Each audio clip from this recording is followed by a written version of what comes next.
Hot damn, what an intro. I am very much enjoying the box. Let's go. Hey, I was hi popping and they everybody. got really hyper hardcore. I was alright. Yes, I don't know. I'm gonna have to find an extra tune that just takes it up another notch. Yeah. Hi everyone, I'm Ben Newbon, and welcome to End Stage Mechaclysm. Oh, that is a harder word to say than I realized. Hi, yeah, welcome to the show. This is the first session of a new show using a new system that I've made but not written down. So this is going to be a fun time. Um, this is, yeah.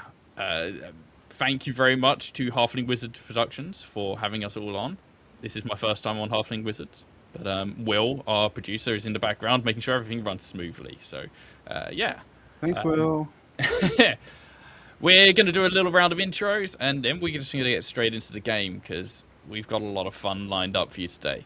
I am Ben Newbon. I go by he, they. In this game, I will be playing as the system. The game in the background, the world around us, all the NPCs, and the horrible world of capitalism that we all are sadly destined to be in. I will pass us over to in a clockwise direction. I assume this not mirrored on the stream. No, yeah, it's still clockwise from me, Donovan, Fon, aka Donovan. Why don't you introduce yourself? Hi everybody, I'm Fawn, at Fawn the Legend, essentially on all social media platforms. I will be playing Donovan today. I do not want to get into him too much because I'm very excited to show you what he has to offer. And I guess since we're going clockwise, I guess Pan will be next. So I'm going to let Pan go. Hi, I'm Pan. Buenos dias, I've done stuff with Ben before. Had a good time in Cybertopia, so looking forward to this. I play, for now, Rider 35, who I also won't be going into too much detail about. But It's all about the mystery on this show, man. it's all about a mystery, the mecha mystery. Oh, I pass over. Aurora. Yep, I had to push unmute before it like disappeared on me. Anyways, hi, I'm Aurora. She, they, I can be on Twitch under Aurora_lore. I do little work buddy streams. You can come hang out with me and prep your creative projects. And I'll share other stuff that I'm in, I think, at the end. Because right now we're prepping for this game. Zane is my character. He is from the Wyandotte tribe, just like I am. So I'm really excited to get to play somebody who has a similar background to me. And he's just really eager to, go out there and show what he can do. I'm so He glad you doesn't. said the tribe name out loud because I wasn't sure how to pronounce it. So No worries. Yeah, Wyandotte. His mech is Myra, which is also a Wyandotte Indian that I'm related to. So I'm having a great time of just getting to throw in all these cool things. we're getting cultural here. Yeah. Yeah. All right, and passing it off to Haley.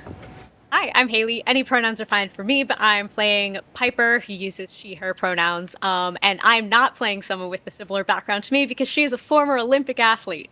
Oh, you're not? Situation. Oh. No, I know that's like a big surprise to everybody because I'm here on a live stream that I actually didn't do sports as a child or an adult, but I'll do my best to depict a character who does. And you can find me mostly on TikTok at DeAndromaturgy, also on Blue Sky, and just like lurking around on the internet pretty much.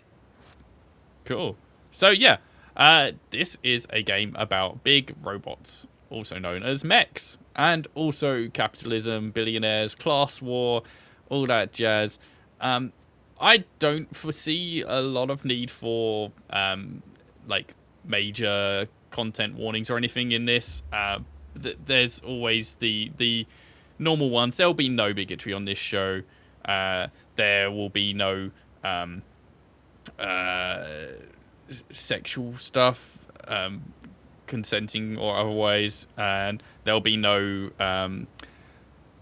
we'll keep levels of gore to a reasonable amount. So if you're squeamish, you should be okay. This is about robots, not like people being mangled and stuff, but there may be some scary stuff if you're of that persuasion. Yeah, this is a fun time with big robots, and we're going to smash some stuff to bits. It's going to be great. what we are going to do is we're going to do a little intro scene for each player so they can introduce their character, but more importantly, their billionaire, because each character has their own billionaire, and we're going to find out about those billionaires and their employees. So let's go in reverse order this time. We'll go anti-clockwise, starting with Piper. So this is we're framing a little scene, as I recall. Yeah, so I think what we sort of see as we are about to kind of go into this battle arena where these mechs are going to be fighting, I imagine. And so it's a little kind of, it's probably one of those, like glass wall kind of like Hunger Games style, like billionaires, like boxes so they can like, have their private view of what's going on. This is obviously a private event as well, but you still, you want your own space.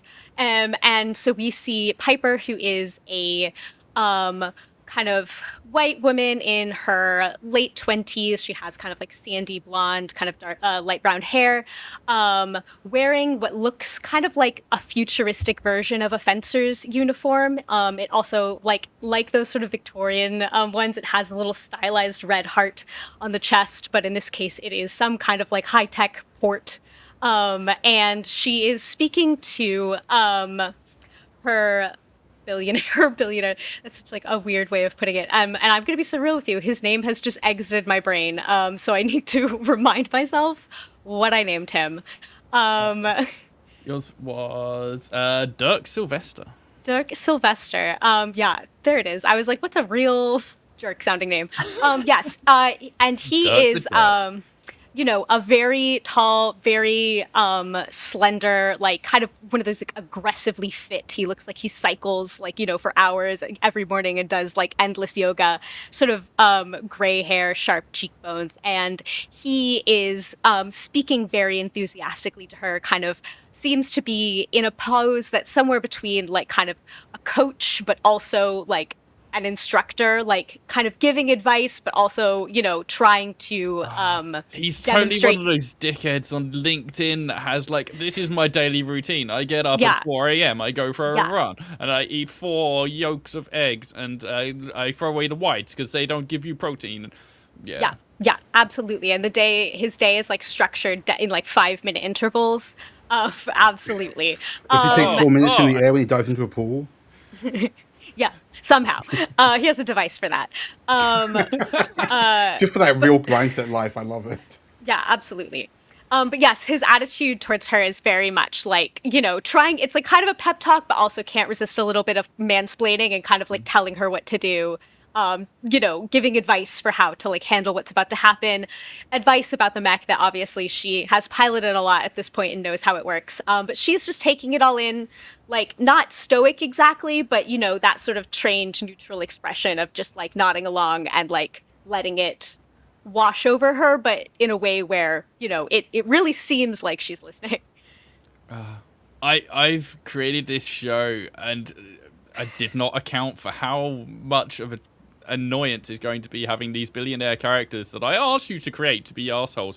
But okay, let's grin and bear it. Let's go.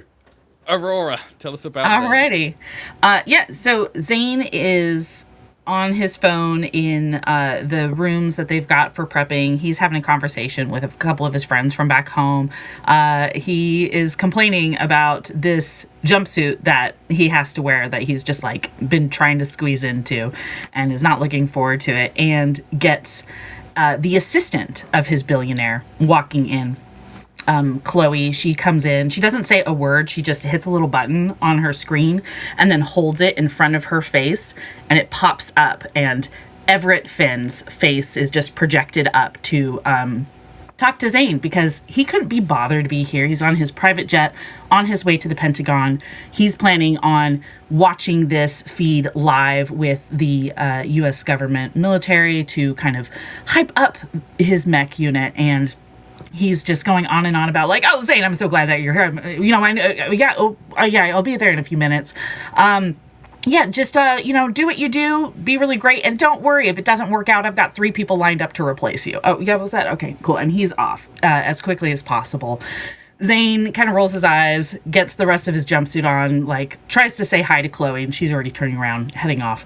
Sends the last couple messages to his friends. He is fairly short. He's 5'5". He's not a big guy, and yet somehow they couldn't find a jumpsuit that was his size. He's concerned that they probably just grabbed like some kid's jumpsuit and thought that was going to do the trick. He has dark brown hair, slightly tan skin. He really doesn't see the sun very much because up until a few months ago, before he was training for this, he was an esports champion. So a lot of the time was indoors. Any tan he has is like from maybe passing by a window or the lights of his computer screen. But he's excited to be here and show what he can do. And for him, this is just another game. Yeah, and I mean, hey, he's going to be controlling a mech, so he's going to be finally getting some exercise. Oh, I know. He's not cut out for this. He'll find out. All right, let's move on to Pan with Rider 35. Okay. Should I start my billionaire or into Rider? Whatever you like. Just give us an intro to you and your billionaire. Sure. My billionaire, Giacomo Darling, is a wonder kid. One of those who was lucky enough not to get swept up into a megacorp at an early age. Instead, he was taken under the wing of a shady investor known only as Graves, and given pretty much free reign to just like do whatever with both Graves' considerable money and then making him just millions and millions on top. At 19 years old, he's responsible for everything from gaming systems to cars to allegedly extremely dubiously legal drone weaponry. He is constantly coddled, disinterested, and just as rude and spoilt as you'd imagine a teenage tech billionaire to be. He's a weedy, ranty kid. He doesn't look after himself because he doesn't need to. He doesn't think anything. Sorry, there's nothing his money can't get him, so why worry about it? The only person he listens to is Graves, who's this like huge, imposing guy with a facial replacement mask. I don't know if I'm handing off for a face. Sorry, microphone. We still heard you. It's a big mask. He talks like Bane. Actually, he talks like Bane. A very trustworthy assistant. Yeah. Yeah. But he's got this inscrutable expression because it's behind this huge mask where he talks like Bane. I think Rider comes about because one of Giacomo's current interests is a show called Nova Nights, this old show, which, of course, with his money, he immediately bought all the rights to, sued a bunch of fan projects, got several conventions closed down, and owns all the merch. All of it. Did you have some? It's weird. Your house is getting repositioned. Guess you have to sell it. So how do they interact? The billionaire sees Rider as purely a toy. They are a walking and not talking, not in their presence anyway, toy, something to be used. Graves sees them as an investment. The only reason they're there is to make the mech work, which is why several Rider 35s have died. The one we join is the most recent one. Wait, did it start at Rider and then Rider 2 and you're like... No, the character was called Rider 35. They've been called Rider the whole time. Yeah. There's not been 35 of them. No. It's not a snowball situation. To understand what's going to happen? You do or you'll be fired is what happens if you work for Darling. Amazing. Okay, let's move on to our final pilot, Donovan. So you hear violins, everything of the sort, as Donovan reclines essentially inside of this mech suit, listening to the billionaire that is his father blabble on about exactly what it is that he needs to do, make sure that this is in check, make sure that this is in check. And he is a fairly short-statured young man, very formally very long hair, and that he cried about for at least 2 hours before he had to realize he had to cut it because he can't have that in the mech suit, everything of the sort.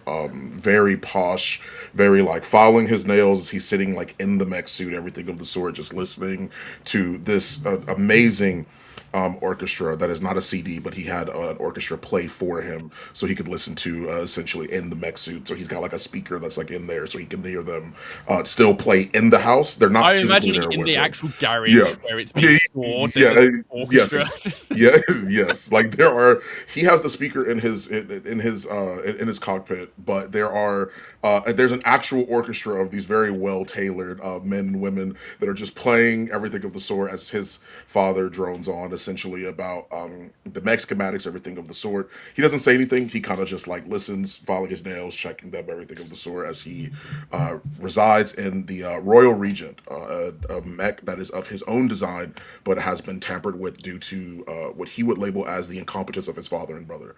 So that is something it is that he is currently dealing with right now, as he's like listening to them talk about whatever it is they wish to talk about. And to be absolutely clear here, your father and brother are the billionaires who Yes. are the controlling interests in your mech and the company around you. Yes, yes, they are. They stole the schematics it is that he essentially worked for and slaved away for. Very yes father, no father kind of person that Donovan was, up until this tragedy of him having essentially all of his ideas stolen and essentially just ground up into this capitalist machine. So now his idea is that I can make a company and I can do it better than my father did. So now he's here of being forced to pilot essentially this mech of not his own design, but essentially almost like a Frankenstein bastardized version of it, which he has no idea that they have touched that much about his own original design. So Yeah, so this is like nepotism, but like gone bad. Yeah, absolutely, yes. there's always winners and losers. Mostly losers. So, yeah, we'll enter the scene of as Haley described. There is a large kind of domed arena, and you're all in your respective mechs, being talked to either by assistants or directly from your billionaire, giving you instructions, getting you all ready and set to go. At this point, you're traveling through the transport phase towards this location, which you've been told is somewhere like on like a private island in the middle of the Pacific Ocean, somewhere far from anything that you could potentially cause a lot of damage to, or the prying eyes of the public and spies and whatever else corporate espionage may occur. But you're all traveling towards this destination when each of you will get a message come through from your controllers basically saying, something is happening. We're going ahead of schedule. There's been a detection of a large energy signature. The others must be there already. So we're going to rush you in and just drop you straight in from the sky. And you're going to all airdrop in your mechs into this large kind of arena-shaped island. It does have like a not a glass dome. It's like a electronic dome sort of thing that doesn't let signals out unless they're like correctly encrypted and stuff.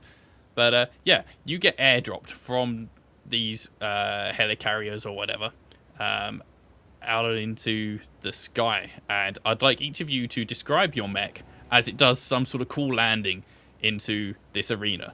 And we will start this time with Pan.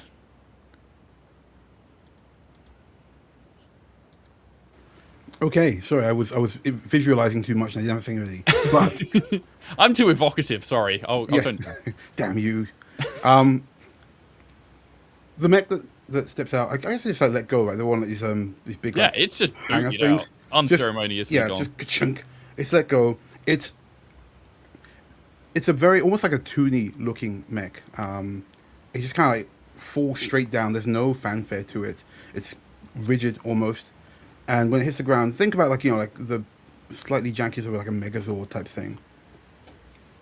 I mean, it could well be a guy in a suit at this point. It's so weirdly put together.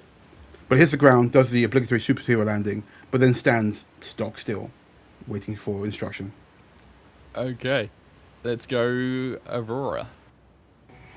Yeah, so Zane's like, oh shit, like, okay, here we go. And we see the mech just kind of go into its shield defensive position. It has these built-in shields on its hands that it can just kind of lock in.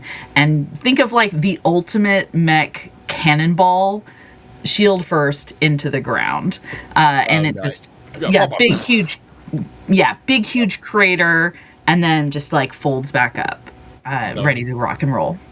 Is it doing like the fist in the air thing? Like, You know what? Yeah, Zane would 100% do that. He's knows how to showmanship, so yeah, he's very much just like hitting that pose right away. he's hit the emote button on the mech. Yes.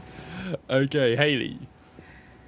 Yeah, so Spatha is a very kind of sleek, very humanoid-looking, kind of white, silver, a bit of black trim mech, and I think it just kind of like drops straight down, almost like a, feet first, just like very erect, and just kind of like lands quite lightly, and then I think as the camera kind of cuts to like the interior, you can see that it's like designed such that Piper, like it perfectly mirrors Piper's movements. So she has like a kind of almost platform within it where she kind of has to physically do all of the things that the mech kind of then answers to. She doesn't have like separate controls of it. It's just mirrored to her body.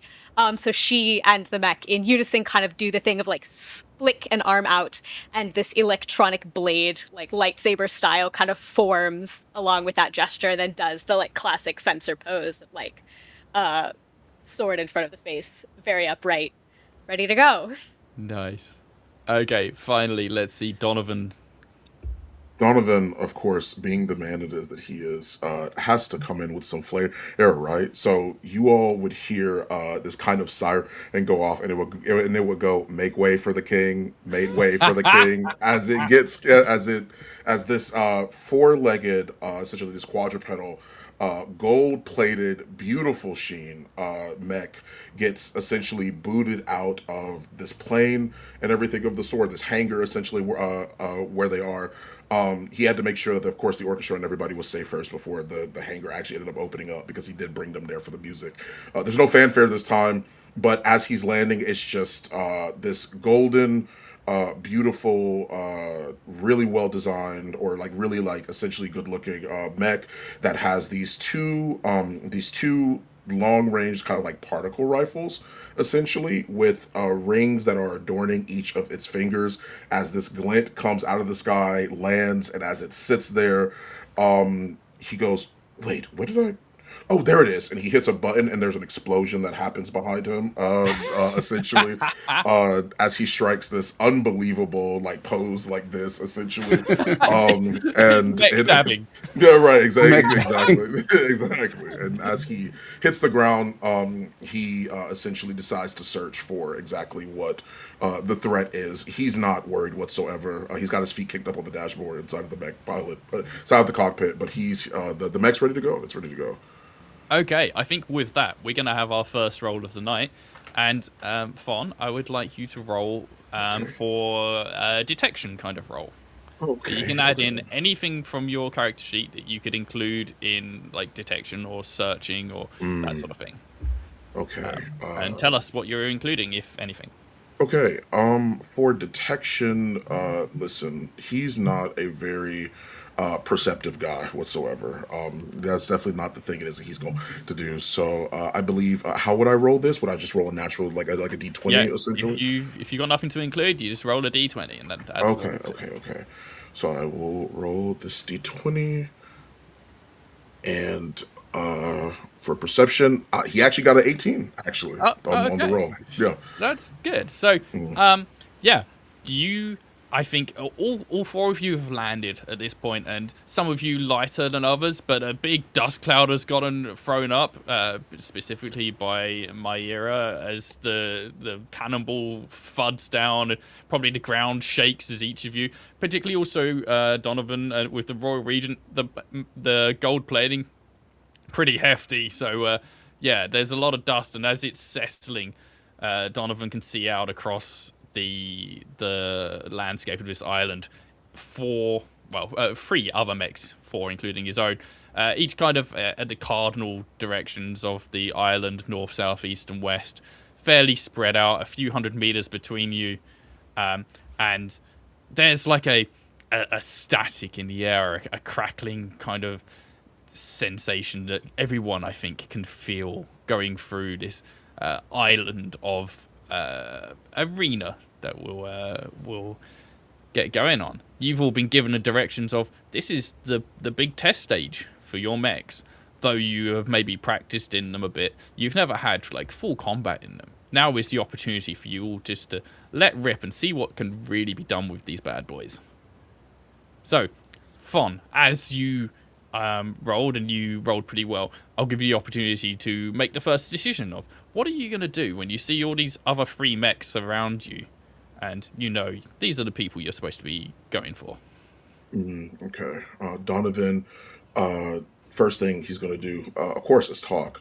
And you're going to hear above speaker, "Hello there. This is the Royal Regent. This is Sir Donovan Pembroke. Please, by all means, drop your weapons before I will be forced to erase you from this plane of existence."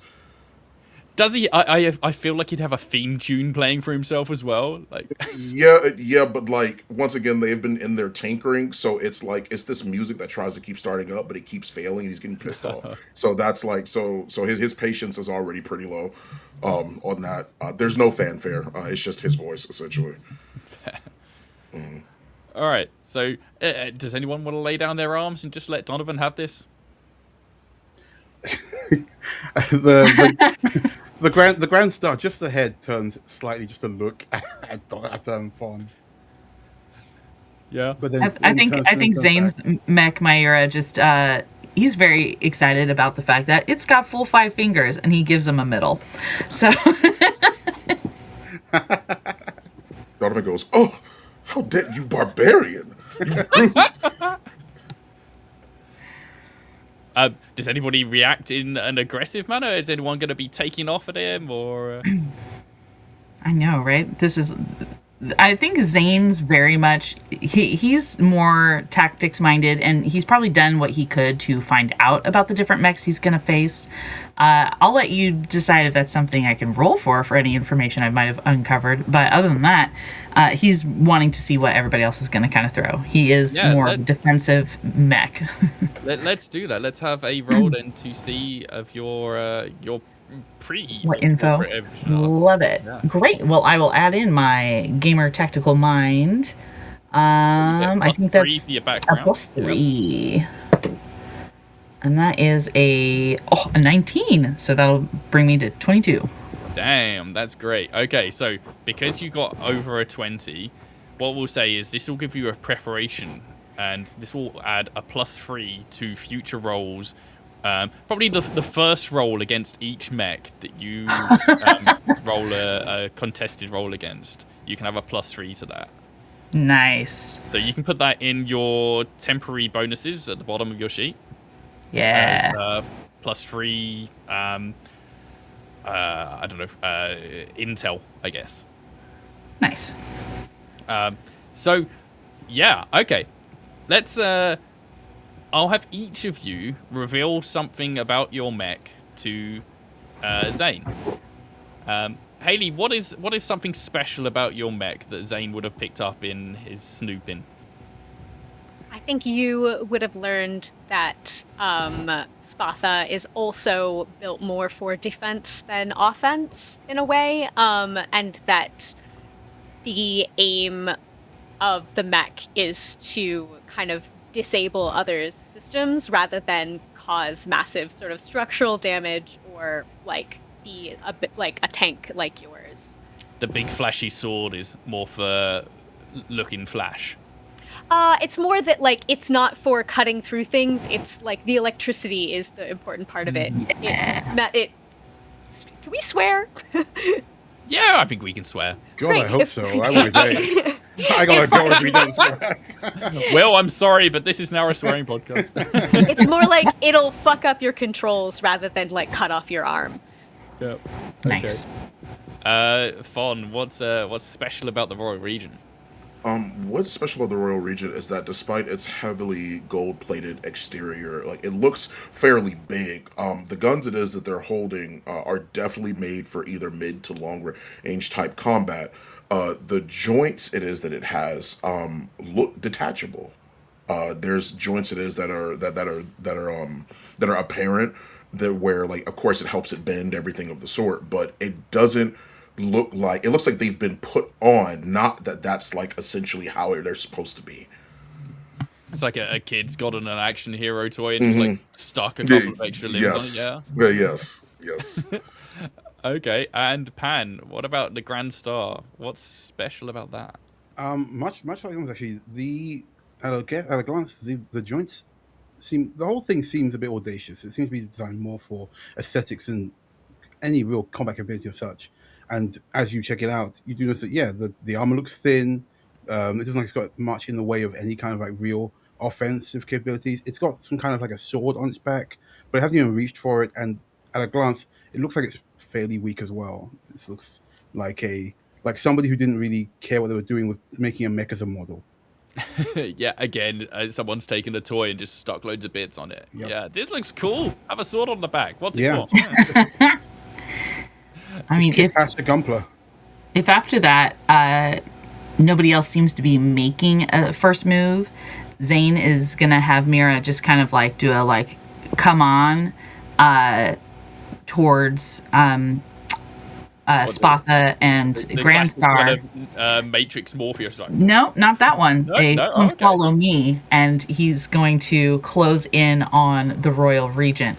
If he knows that one's a mid-range and Myra's best as a brawler in the face, closing that gap to land that first punch. okay, let's have that then. Let's have a roll for closing the distance, I think. Alrighty, so We'll start with a speed kind of roll. nice. A speed type of roll. Okay. So I can either add my fast footwork or my brawler or both. You can add both of those, and you can add Fabulous. your And that plus preparation 3. as well. Oh my gosh. This is going to be a nice hit.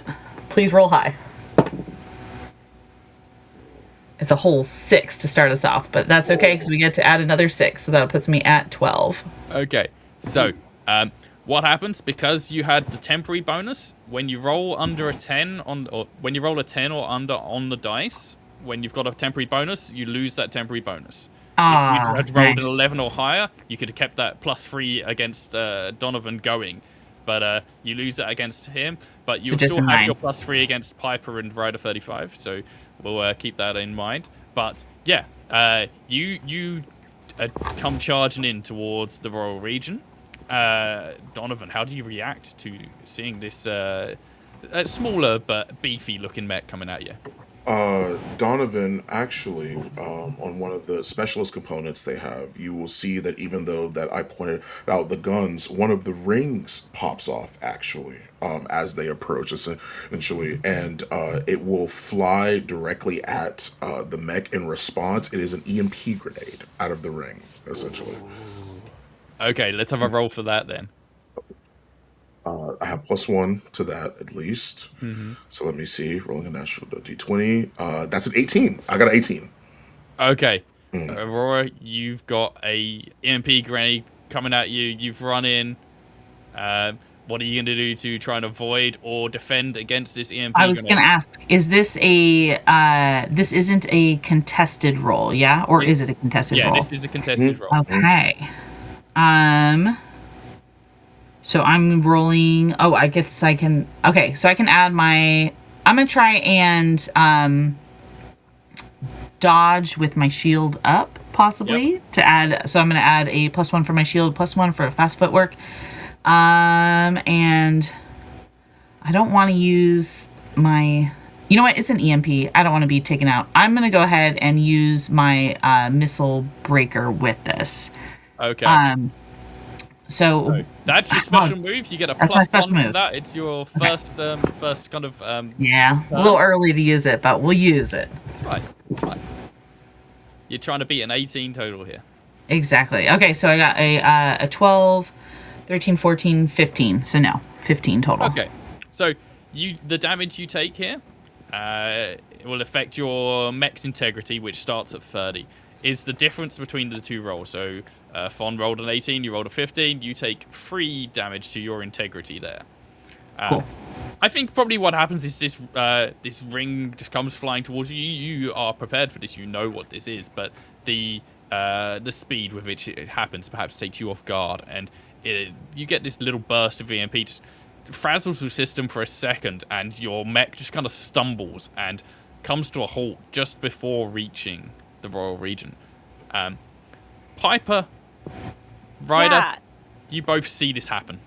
So I think that when Zane kind of did that follow me beckoning, Piper was very happy to kind of answer that suggestion. I think that she definitely sees the value of teaming up temporarily with a really tanky looking mech, and working together to thin out the crowd and then turning on each other.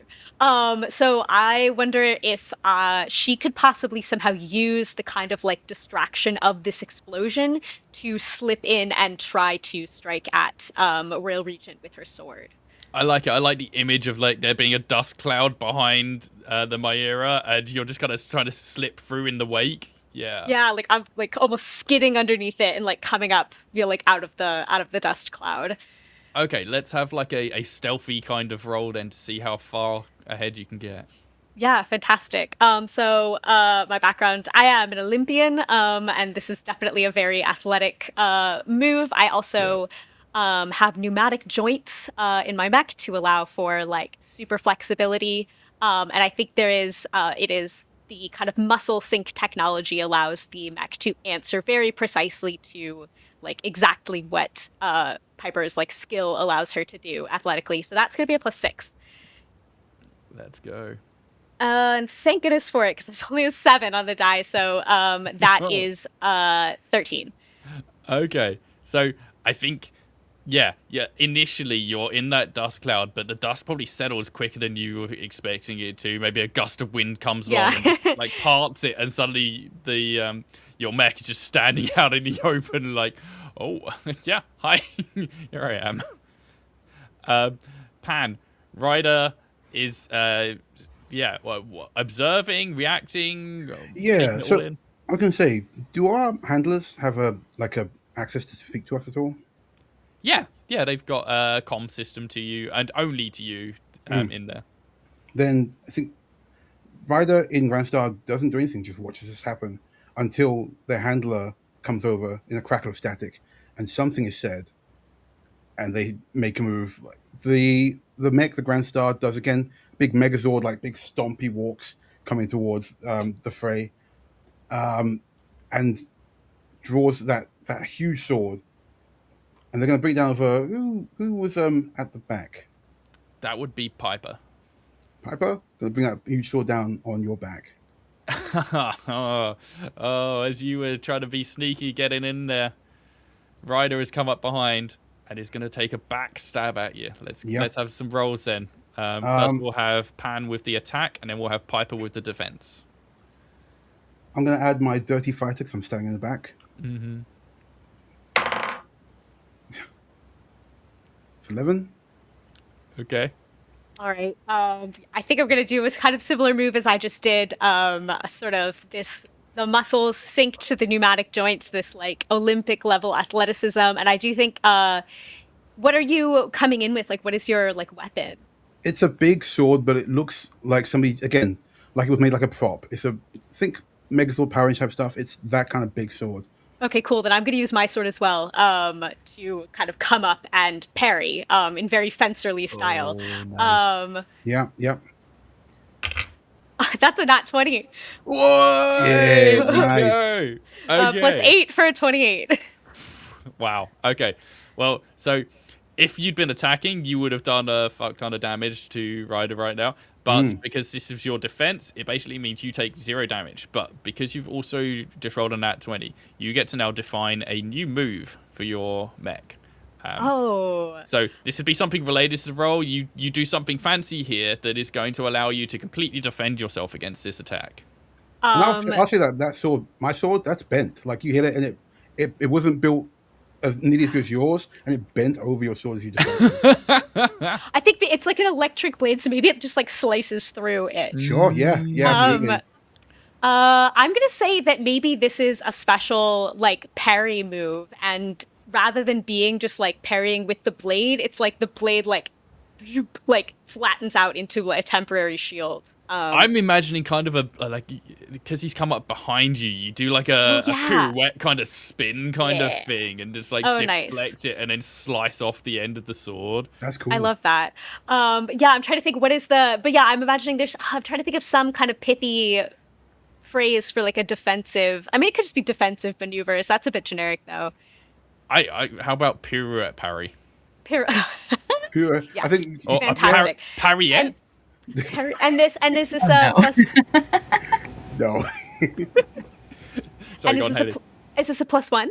Yes, so you get a new +1 move, and similarly to the other ones, like the longer you don't use this for, the more powerful it will become. But yeah, Pan, Ryder's sword has just been chopped in half as he's gone in for a backstab. It's flipped off into the sea behind us with a big splash because it's freaking huge, obviously. How do you react to that? I'm just gonna punch you in the face.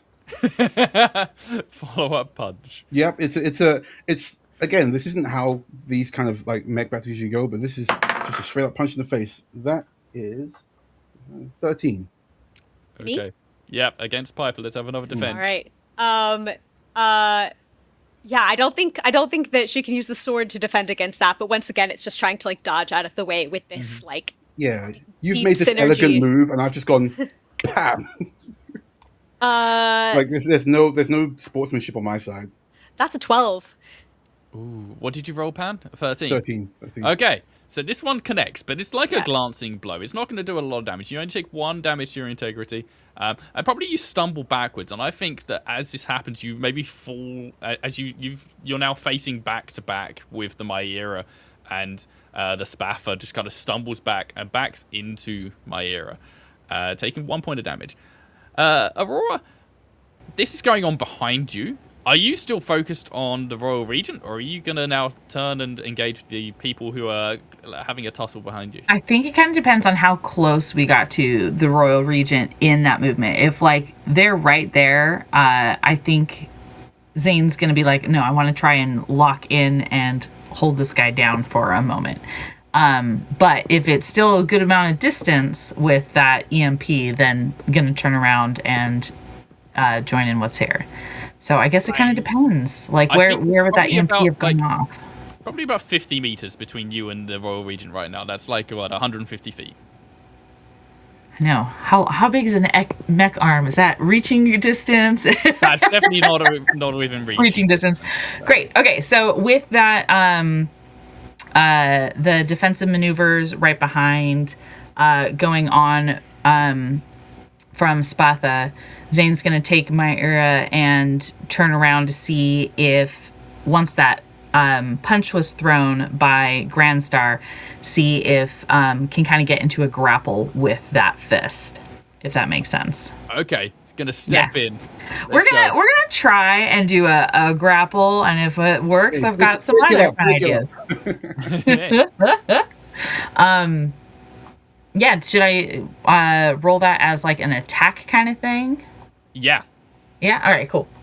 So I'm gonna go ahead and throw in my my brawler, and that'll be a +2 to this roll, which is a 19. So that is a 21. Okay, Pan, let's have a roll to defend against getting kind of grappled here, I guess. Yeah. Right? Yeah, I think like probably if I swing a punch and then I accidentally, because obviously Piper gets out of the way after getting a glancing blow, I'd end up going into Aurora, so Zane, sorry, so 9. Okay. Zane, you have the upper hand here. Are Nice. you trying to just We're going to full on do the whole both arms locked on that and swing over the head and back down. So we're gonna like legit try and we're gonna get messy with these mechs. Nice. Myra is gonna be trying to basically grapple Grand Star, lift up and slam Grand Star into the ground. Okay, so what was your roll? I had a 21 total. And Pan, what did you just roll? 9. Okay, so that's 12 difference. Yeah, you take 12 damage to the Grand Star right now. Cool. Donovan, you're kind of sitting pretty. You've just fired off this EMP grenade and just seen the other 3 just start tussling all together like 50 meters out from you. Are you just going to watch them until one of them dies, or are you going to get involved too? So part of the reason why Donovan liked having because he made this mech everything of the sort. It is like kind of like a part of his background, right? Like he understands the schematics, and despite the fact that he is of a rich kind of like aristocracy, he knows how to make these mech. He knows how to tinker. He's been doing this since he's been a child. This combat opportunity, he knows what his mech is good at. And this is the time where another one of those rings in this combat is going to pop off, and it is camouflage. And he is going to run as far back away on the island as possible and take a sniper position, essentially. That's what he's Nice. going to do. So he's going I to like retreat it. into the into kind of like, I don't know how big this island is per se, but while they're fighting, it's immediately like you see the mech kind of shimmer like Predator style. Like you see it like shimmer, and then it That's starts cool. slowly backing up on all fours, and then it sprints off into the trees, and it's vanished, like it's So gone. this big, ostentatious, Yeah, shiny ass mech yeah, just suddenly. Okay, yeah. let's Just have a roll to disappears. see how well you Okay, camouflage yourself then. okay. Uh, that would ooh, that's a five. That's a five. Okay. Mhm. So I think probably this shimmering does occur, but like something's not right. Like maybe you flicked the wrong switch, like maybe your brother moved something and like it's just making it shimmer. It's not actually putting Mhm. on the stealth cloak or anything. So you just have like a sheen going across the nice like Even more gem delicious. encrusting. Yeah. Yes. It's like you've turned on the lights. Yeah, he's pretty pissed off about that. It doesn't stop him from running. He is still Yeah, I making will say making you're a still fairly able to big, yeah. reposition, yeah. Right. So he's going to reposition very far away, and with this pulse rifle he's got two of them. He's going to take out the clip of one of them essentially, and put it into like this kind of like weird backpack it's got on its back, and it's going to empower the next shot that he has of the current one that he's got in his hand essentially. Okay. So he is going to. It's still a +2. Um, since this is involving like his mech, could I add that background to his? I think Yeah, that's something that I absolutely. forgot to And oversee. Okay, what I'll yeah. say is that this Hmm. roll will be a preparation roll for your when you do take the shot. So Yes. Okay. whatever you get out of this could give you a modifier of up to Okay. +3 to the next shot. Okay. Awesome. So I guess that this will be a for the pulse rifle I have two, and then my background is three. So this will be a +5 on this roll. Is Okay. what I will be rolling. So let me see. That will be a 12. I got a 12. Okay. Mm-hmm. Between 11 and 15 gives you a +1 to your next roll, so that still Okay. works. Cool. Awesome. So you're prepped, you're braced, you're in position. You've got a nice bead on the three people in the middle there. Uh, let's go to Piper. Piper, what are you This is concentrating on right now? this is tricky. I've been sitting here trying to think if tactically she would prefer to try to try to eliminate one opponent to like clear the field a little bit, or like if she'd be worried about whatever this guy's run off to go do. But I think with the opportunity, especially because like you smashed Grand Star into the ground, I feel like that she can't resist like kind of going that kind of bloodthirsty athletic instinct of like I gotta go for the killing blow in a way. So yeah, I think she is, with apologies, Pan, Yeah. going to attack Grand Star. Hey, Um no apologies. This No, is hey, this is go for it. battle. I know, I'm sorry. This I'm is not sport. cut out for This is this. like fencing competition. Come on. Yeah, Yeah. she's just, yeah, I think she is completely focused Yeah. and ruthless about it. I so yeah, but this is absolutely the kind of Olympic just ruthlessness coming in with the electro blade and the muscle sink. And I'm still not going to use my special ability because I think, just gonna Okay. go for the attack. Ooh, hoo, hoo, hoo. So that is a 24. Oh fuck. Oof. All right, Pan. What are you doing? Okay. So you're like lunging in with the sword, taking out from the back. Yeah, I mean, I'm imagining that you're on the ground, so I think it's a little bit of a like just coming in and like almost like skewering taking downwards. advantage of Oh, say right. Was it like a Yeah. was it like a downward slam? Okay, gotcha. Yeah, I mean, but like with it's like a pointed blade, so it's more of a kind of like impaling. Cool. Yeah, no problem. Okay, can I roll against that with my bullshit? Yes, absolutely. All right. So Rolling with bullshit. Love it. this is what I'm going to use between weird speed, dirty fighter, and survival through spite. I'm going to. So as you're coming down with the blade, you see. Actually, should I roll first? See what Yeah, happens. let's have the roll and Yeah, we'll let me roll see. first. Let me roll first. Yeah. Yeah, that's 3, 6, You got it. 24 you're looking to beat. 23. Oh, no Ah, I use Wow. up like all Okay. my bullshit. So, I mean, you only, again, it ought to be a glancing blow. So describe what happens to get this to be just a glancing blow. As you're bringing down the blade, with me on the ground there, they bring up the arm, like Grand Star's arm comes up, and rather than trying to grab the blade, they use just the palm of their hand and their whole arm just to slow the blade enough before it hits them that it only kind of gets into the shoulder instead. Oh, I like it. Shredding the arm but deflecting the blow. Nice. Do you counterattack? Yeah, I explode. Yeah, as that happens, and you realize that this arm, like I said before, it's put together shoddily. It's kind of hollow, except it's full of tiny spiked, and not tiny, of course, we're all mechs, car-sized spiked bombs inside it. Relatively Nice. tiny. Relatively tiny to us. Amazing. Now, I've larger gotta to annoying. Because Zane is right there too. I'm thinking we're both rolling a defensive Yeah, blow yeah, here. yeah. I don't Yeah, think Zane has let go of Oh. Grand Star at this point, right? Like, if it was just Yeah. up and down, and then you're coming in for that, like, Yeah. that arm is in Zane's hands. Yeah, I think even Incredible. as the sword comes, like the last thing the arm does is grab your hand, so you can't pull away. Nice. Okay, let's Oh, have the yeah. roll. Or, I'm assuming this is million missiles.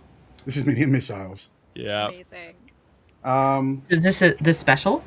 Yeah. This is a special. Yeah. Fabulous. So this will be at a +3 at this point, I think, the million missiles. Yeah. So it means Plus 3 actions, whatever not else you're 23. including here. Nat 20 for 29. Wow. Okay. All right. What can we do? Well, it was fun instead? being in this fight. I'll see you guys later. I'm rolling. I'm gonna see what I can do. I mean, I'm gonna try. But then I'll say it's medium missiles. It's dirty fire, survival to spite. So I'm adding again all the bullshit from my background. But yeah, Oh yeah. that's nasty. Sorry. So Pan, Yeah. what I'm going to say is, because you got a nat 20, you can increase the base of your million missiles to a +2. Oh, sick. So it will, if when you use it, it resets back down, right? Normally it would reset to a +1. Now it's going to reset to a +2. Sweet. Nice. Okay, let's have some defensive rolls. Was it 29? 29. Fine. So we're just trying to mitigate damage. 'Cause I'm using my Yeah. word speed. I think So I haven't used it for a couple rounds. So what would my parry that I recently Your got parry be up to? would be the +2. Okay, cool. Yeah. Yeah. So how do we count the rounds? Is it just like how many times we've rolled since we've moved it, since we've used it? Yeah, like how many times you've taken like a significant action, like not Okay. a defensive action, but like a move yourself. So would it be after it's used, it's back to 1? If I've rolled like my, would that Yeah. bump me to a +2 for my missile breaker? Yes, it would. Okay. Great. I'm using everything except for my other special move because it's not relevant here. Okay. I'm gonna find a way to make my tactical mind work, my background, where it's just like sees it happening. It's like, okay, we're going into defense mode. We're using Yeah. that missile anime time. We've breaker. got time to go. Oh no! I've got to move before the explosion happens. When there's an explosion happening. That split second that somehow Yeah. takes about a One minute. second. We're gonna hope it works. Shield, missile breaker, and tactical mind. So I'm gonna be adding 1, 2, 3, 6 total. Okay. Oh wait, and dodge. Add it all in. 7 total. To a 19. Thank God. So I'm at 26. Yeah. Okay. I think Piper sort of like almost like goes backwards into like a sort of matrix bullet avoidance, like brings Nice. up her sword to absorb some of the missiles, and she gets a 23. Oh, wow. Nice. Everyone's rolling like super high. Okay, so the damage that your mechs take is 29 minus whatever you rolled. So it could be a hell of a lot worse. Donovan, I think from your vantage point, what you see is just an enormous explosion. And just like a big old dust cloud, flames and fire and explosives going off. You can't see fuck all of what's going on down there, but you know that there's something's just happened, and some damage has been done. What integrity are your free mechs at this point? I'm at 23. 18. 24. Okay, yeah. It's not too bad. Like you're all damaged, clearly a little bit at least, some more than others, but you're still perfectly functional. Donovan, you see this big explosion going off. Are you going to wait for the dust to settle, or are you going in with the shot now? Donovan is going to wait a little bit for the dust to settle to see how everybody's looking. But when the dust does settle, he is going to take a shot at Myra because that's the one that swung at him earlier. Okay. Cool. Oh, can I mention something real quick? I forgot to mention earlier. The missiles that Grand Star / Karen use have this kind of weird napalmy dye, so when the fire burns, it's green. Oh, cool. Sweet. Yes, I like it. All right, Donovan, let's have the shot. Okay, so you see that he has like this pulse rifle thing of the sort, but there is a scope that comes out the top of it. This kind of like holographic scope that's there as he takes his aim and he fires with his pulse rifle. And you said that's +1 to this one as well because of the preparation? On top of anything else you're adding into it, yeah. Okay, so this will be +6. That is a 21. I'm loving all these high rolls. Yes, get them out. Yeah, I feel like as much as I would love to use my fast footwork, I think it's just going to be natural shields defending against this because my focus is on the other two people right in front of me. So no tactical mind. We're going to just be adding that +1 shield. We'll see how this goes. Also, just for like above table, Donovan's mech has 6 rings. It's not each ring being adorned on 5, so he's used 2 out of the 6 right now. Is what he was. Right. Nice. So what was Donovan's role again for 21. 21. So I think that green napalm is just giving this wonderful highlight glow that's burning off of, just makes it, that's the target right there. And with that 14, not doing that much to mitigate it. Yeah, I think maybe you bring up your shields and you like do the arms together thing in front of you, but like it just blasts your arms apart. You go flying backwards, and like probably that thing where you stay upright, but your legs just go sliding back. Mm. Oh hell yeah! Big old blast back. You take 7 damage from that, bringing you down to what, 16? 18, right? 18. Oh, okay. 24 minus 7, you said? Yes, 17. 17, thank you. Yeah. We are mathsing tonight, folk. Woohoo! Live math. We know what you came here for. Let's not get any more complicated than subtraction, please. Oh, there's addition too. Don't worry, we don't do multiplication or division. That's fine. Okay, Donovan, good shot. What do you do now? Yeah. Are you staying put? I think with that shot, I think what he is going to do is he's going to reposition again. Okay. He's going to move somewhere else now. Right. That shot went off, and he is going to try and reactivate it. Because he's like essentially he's like smashing the button for it because he's like, I hate. He's like because they've been tampering with his machine, and that's like his baby. So he's like, I can't. His fingers are running through his hair. He's like frustrated with it. So he's gonna try, and another ring is gonna pop off, and it's going to be another camouflage attempt. Is what he's going to try this time around. I'm imagining like this kind of crab-like mech just kind of scuttling sideways along the edge or something. Yes. Okay, definitely. Let's try for the camouflage again then. Okay, let's try for the camouflage again. Okay, that's a 15. That's a 15 that time. Okay. So I think it's probably one of those things of the 3 mechs in the middle.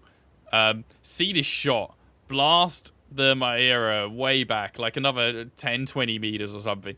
And then you all go to look where the shot came from, and there's nothing.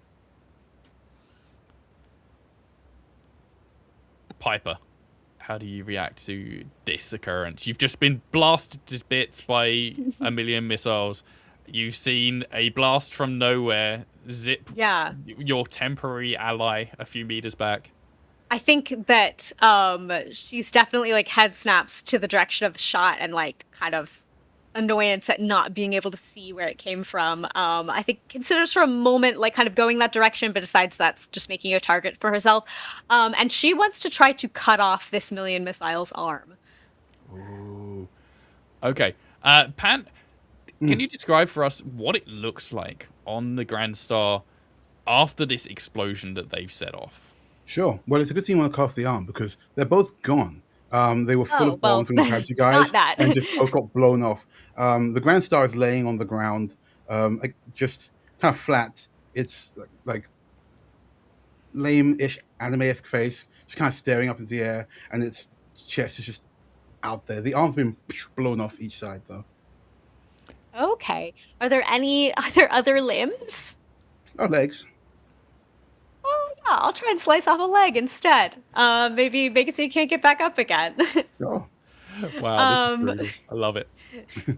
Yeah. Yeah, so I think it's sort of like it's this very I think I'm imagining it's all very obviously like happening very quickly. So it's this very fluid gesture from like dodging This has all these been things. like 10 seconds worth of Yeah. anime. Yeah, for sure. Obviously Yeah, so- about 2 episodes of anime, yeah. Yeah. So like parrying these missiles and then I think maybe with another very flourish, just like sweeping the blade along the ground to try and like slice this leg. So yes, I'm going for the Olympic fencer, muscles, links, pneumatic joints, the whole 9 yards. This is what she's made for. Plus one other thing she hasn't used yet, but we'll get to that eventually. That's only a 16 though. Okay. Okay. What's Ryder doing to avoid this? I guess it's time to get out of the mech. With a 14. Okay. I think you sweep into the leg, and I don't know if you notice as the chest busts open, and a much smaller mech, which is ugly and covered in these weird like red spines. It looks like a horrible little humanoid goblin hedgehog. Bursts out as you swipe. That's a swipe at the leg, and the leg comes away cleanly again. It's a weird hollow thing. This horrible little creature just leaps onto your arm. Well, since I hit, I feel like I should get to do some damage to Yeah, for sure. Like it's that. damage. Yeah, I'm using Yeah. weird speed to move, but I'll take damage. I think You've as got, it like, 2 more than me. happens, like the carrion hops out, but takes a little bit of a swipe as you swing down. Still takes a nick of damage there. What was what was the difference in the rolls? I think it's just 2. Okay, so it's, again, But I definitely want to try to avoid it landing on me. okay. Oh. Well, we're gonna have to have a roll then from Ryder against Piper to see if you can jump onto Piper.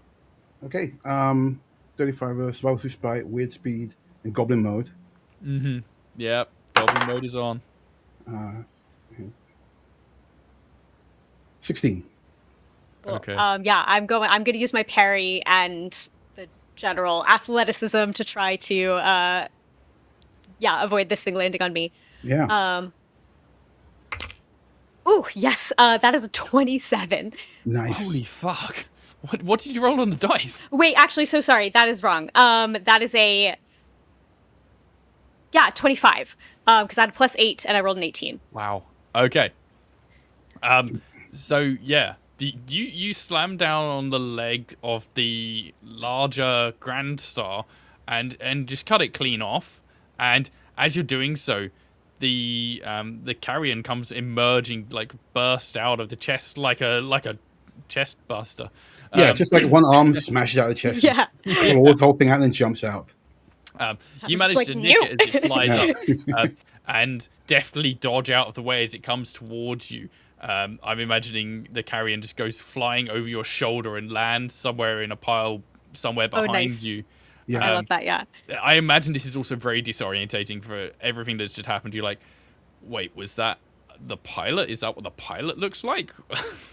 I think like her instincts are just like this already had things shoot out of it and explode. Like I just am like there's something coming at me. I'm just going under it. I think maybe it's even I like they did like she ducks beneath it, it flies over her, and then she's just gonna kind of keep running in a direction like kind Oh, of they- vaguely towards where Donovan Carrion will was. chase. It's like if you try to dodge a dog attacking you. If you run Yeah, away, go for Carrion it. chases.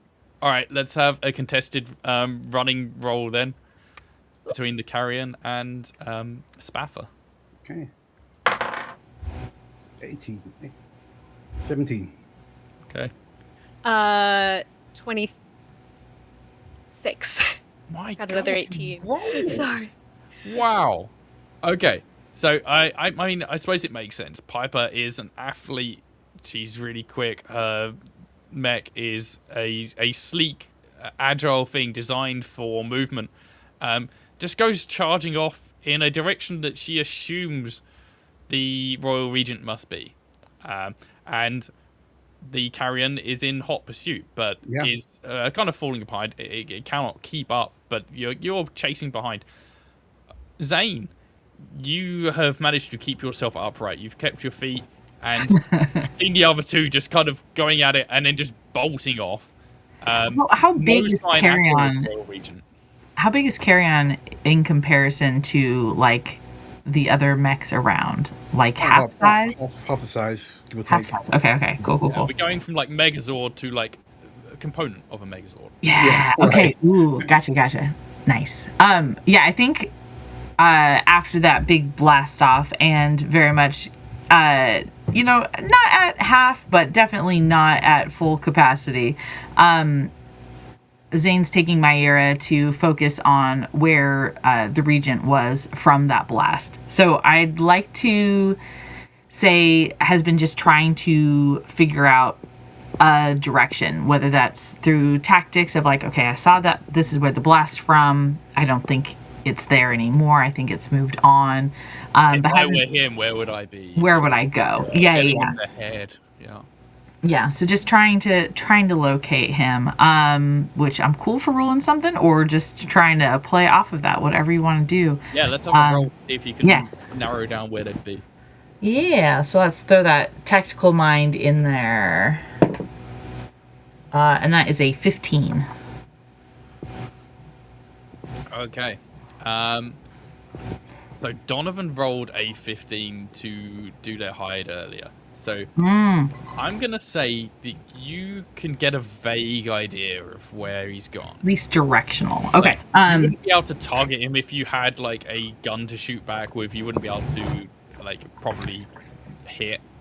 Yeah. But you've got an idea.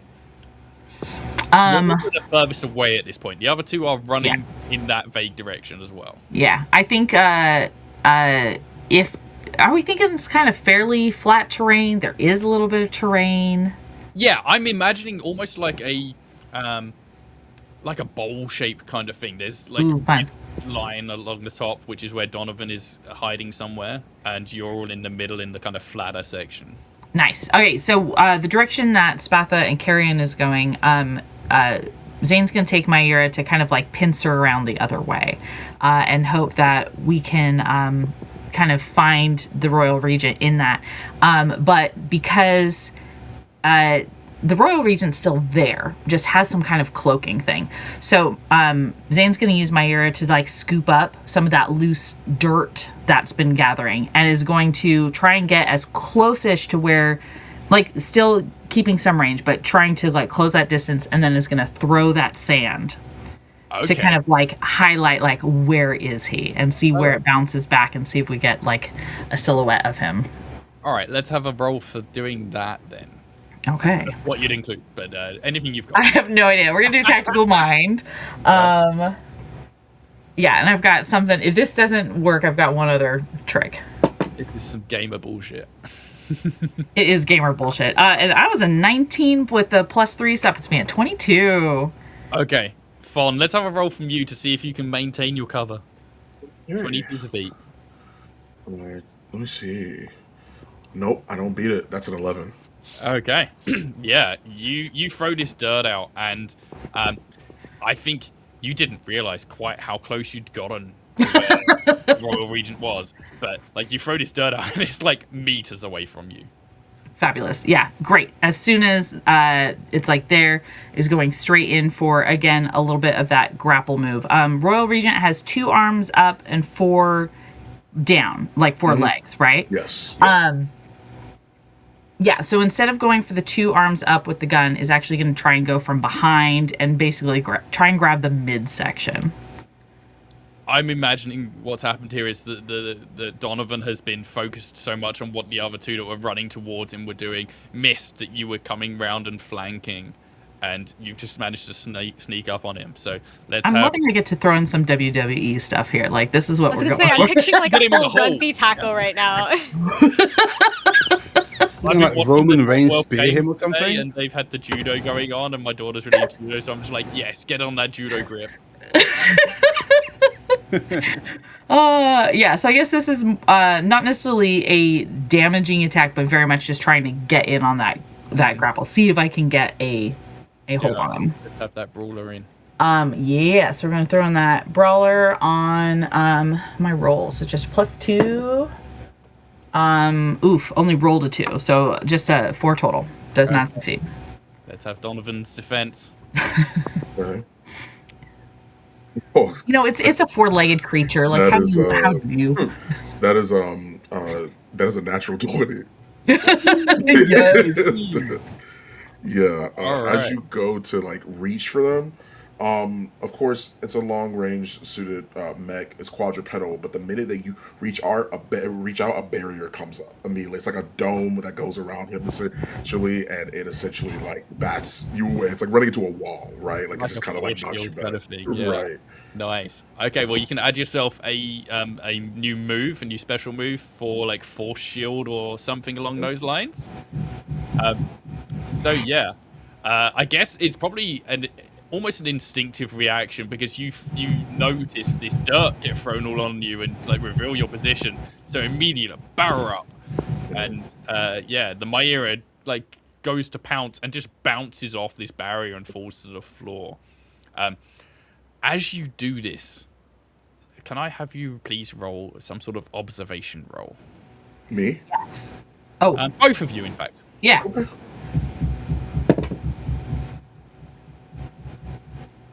No, that's an 8. His attention is on the person that just tried to jump on him for sure. Should I add my gamer tactics into it or no? I'm cool either way.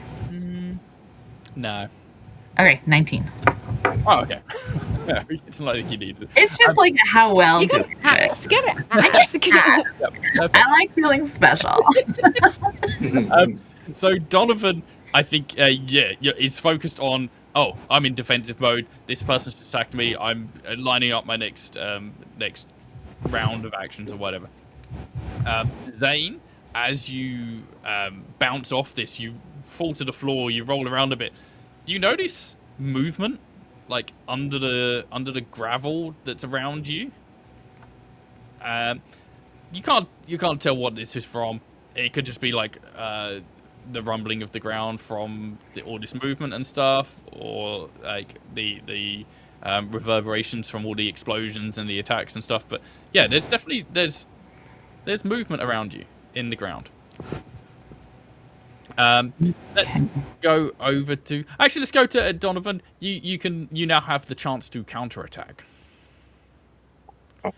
One of the rings is going to pop off, and of the 6, he has used 4 now, essentially. And I don't know if you guys have seen it, but Iron Man 2. Do you know when Tony's fighting the dude with the electric whips? Yeah.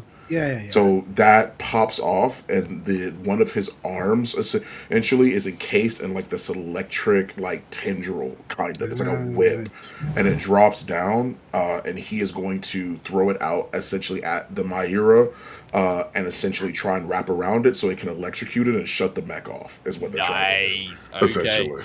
Let's have that. Okay. This is only a +1 because it's one of his like essentially like energy gems, or like missile gems. So he does not have very many left. That is going to be it's going to be a 12. That's a 12. Okay. Okay, I'm gonna be adding in my shield and my fast footwork to try and get away from this. Oh, I didn't add my background. That is a 15, actually. It's a 15. Okay. It's a 15. Yes. Not natural 20. Oh, okay. Oh man. Right. So yeah, I described to us what it looks like as Zane manages to fend off this whip. Yeah, I think after that bounce off of the shield, and knowing that with the Royal Regent's defenses and long range offensive, Zane is doing two things with Myra. Taking a nice barrel roll to then pop back up, and reaches to the side and again does this little come on over, but not to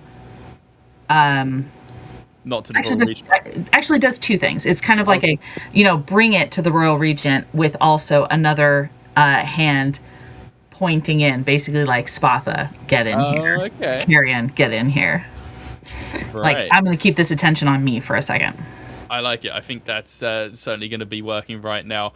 Piper has had time now to close the distance, has probably seen the Myra getting involved with the Royal Regent, probably sees it bounce off and that happen. Carrion, a bit further behind, would also have seen this, but is slightly further out of reach. What is Piper doing? So I think that this gesture happens and she runs a few more paces and then is going to very abruptly spin and try to stab the carrion as it's hopefully the momentum still carrying it forward so that she can just get in there. I imagine launching yourself up that hill. Yeah, and then just an abrupt, almost as if trying to get it to run onto the sword. And she is finally going to use her special move. I've kind of lost track of what that would be up to now.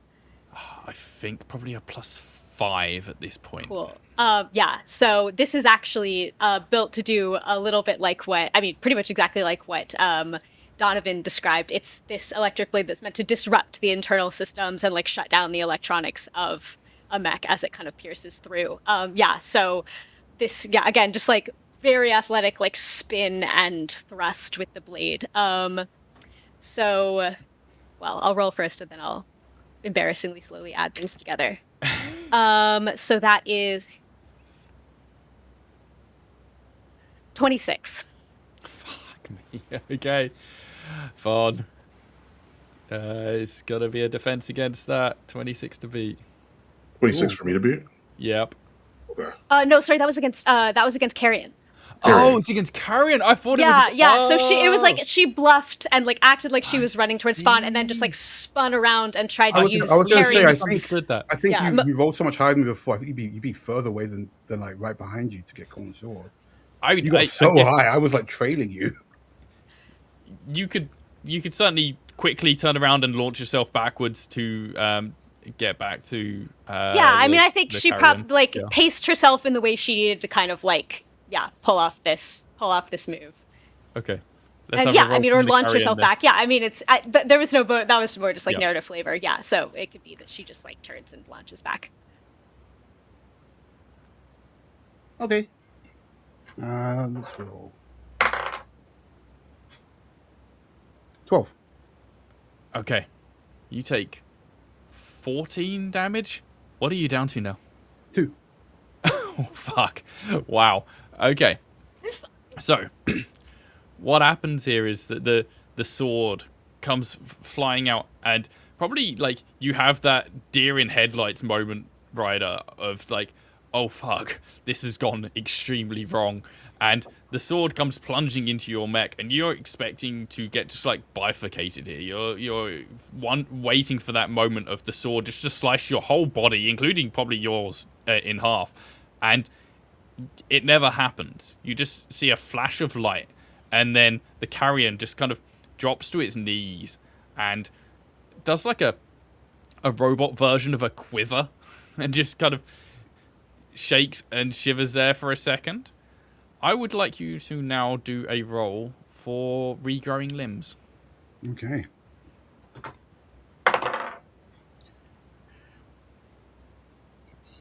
17. So this is almost like an instinctive reaction here that happens. As the mech drops down, it's almost like it's rebooting. And in a few moments, you see Piper, the carrion, just kind of sprout limbs.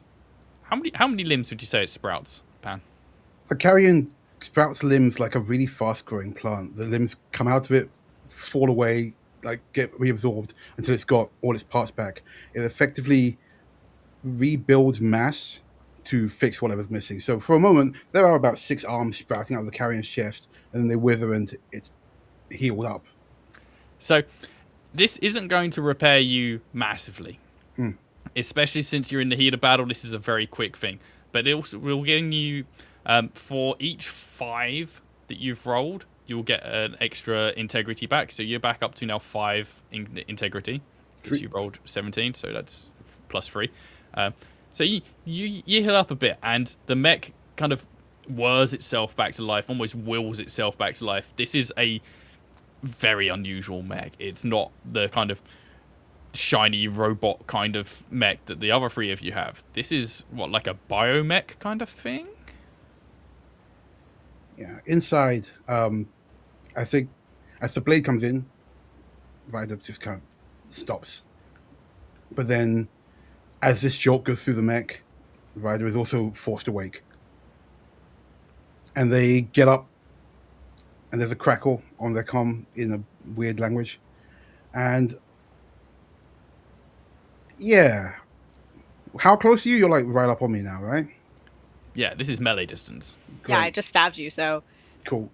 So they kind of like reach into their body and pull out some of these like weird spikes. Each one has a thrust on the end. You can tell from if you're looking at them that these are basically what they use for million missiles. But they also mold weirdly, and they've got sharp ends. I'm going to use blast cutter and stab you with missiles instead of knives, as I run away from you. nice. Okay. Ooh. 26. I added dirty fighter on there because I'm stabbing you with missiles. Fair. Piper. So I got a natural 1, so that's gonna take me out. Oh shit. Oof. Okay, this is fun. Okay, so when you get a natural 1, you get a malfunction. And also this will take you to 0 integrity, right? Yeah. Okay. Pan, I think what happens here is you jam in your missiles and then just roll away. And Yeah. as you're rolling away, It's like being all attacked these by a missiles- monkey. It's awful. Yeah, yeah, and like you've got these a extra knife, limbs a now. It's good like knife. being stabbed by an octopus with like missile Yep. blades. And so you just, like jam all these missiles into the spaffer and roll away and manage to scurry just out of distance before all of these missiles explode, and the spaffer just seems to kind of almost fall apart. As you do roll away, and I think Piper probably momentarily goes like catatonic here. She's not dead. She's still in like the cockpit of the mech. The mech isn't completely obliterated, but there are parts of it everywhere. Yeah. And I also think that she definitely, because of the way it's like synced to her, I think she has the kind of like Pacific Rim thing of like experiencing the things that happen to it as if they're happening to her body. Because it even wouldn't though be they're like not. destroyed. I think, like I said, it stabs it like up your leg, so your leg's probably blown off, but you're not Yeah. like. Well, it got my integrity to 0, so it's Oh, destroyed. hey, it was a really good leg. Okay, I'm sorry. So, the 3 of you that are still intact, or mostly intact, Ryder, you see this mech just kind of obliterate almost and lying in pieces on the floor, and you'll see what Zane had seen momentarily a few minutes before when they fell to the ground, and a kind of rumbling of the gravel around where Piper's mech Spaffer is lying, and you see like these little pincery kind of metallic things just kind of reach out of the ground and start grabbing the bits of Spaffer that have fallen off. And now we're going to go to a break. Woo! All right. Oh, I should be in the red. Yeah, I found a way to get my virtual background. I got a green Oh and yeah, red. And no, a you're yellow. in Oh, late. nice, Yeah. nice. I hope amazing. everyone's enjoyed this. We're gonna have a quick 10-minute break so we can all Sweet. go buy a break and refill waters and stuff. So we'll see you back at about 10 past. For some new surprises. Woo!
I figured I'd come on, be like, hey, chat, someone we're has to be here.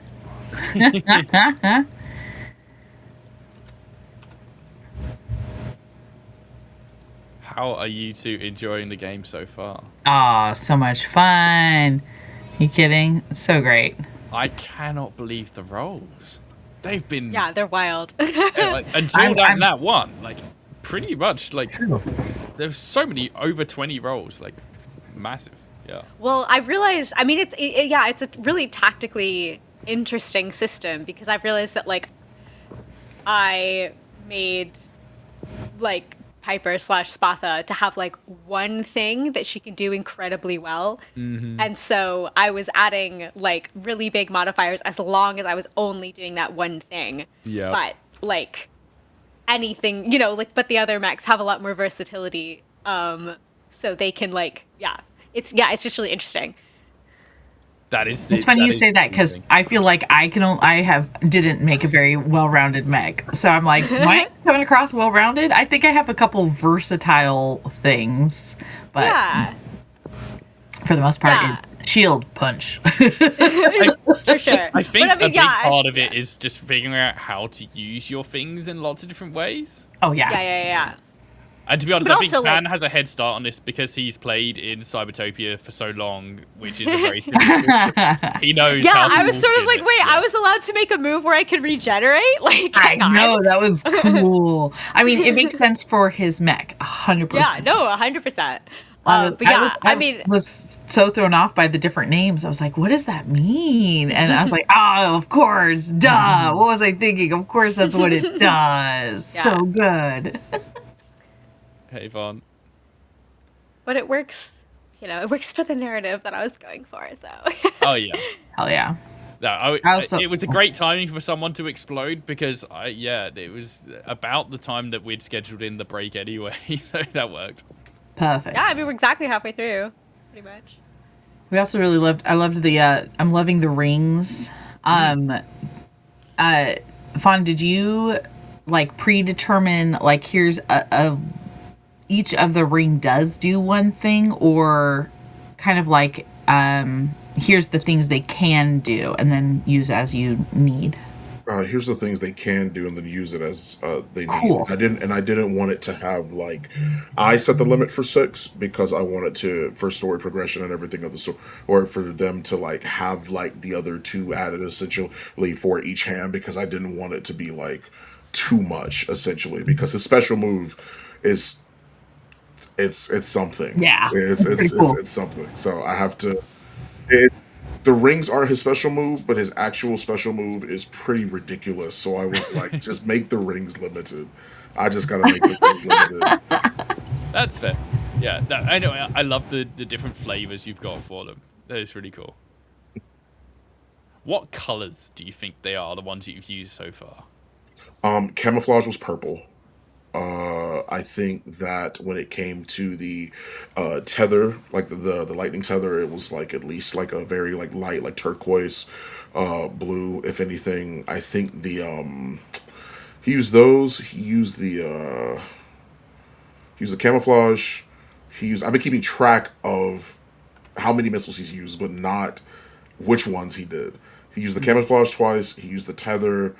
And I think that was and the EMP. The EMP was green, like a little emerald gem, essentially, that they had. Yeah. I like the descriptions that everyone's been giving of all the things. Like, it feels like it's been a very colorful battle. Mm-hmm. And like, you've all got quite colorful mechs as well. So yeah, it's a really like, if this was being televised, this would be epic. It's not being televised. Like, a specific like 4-person group is being televised it too.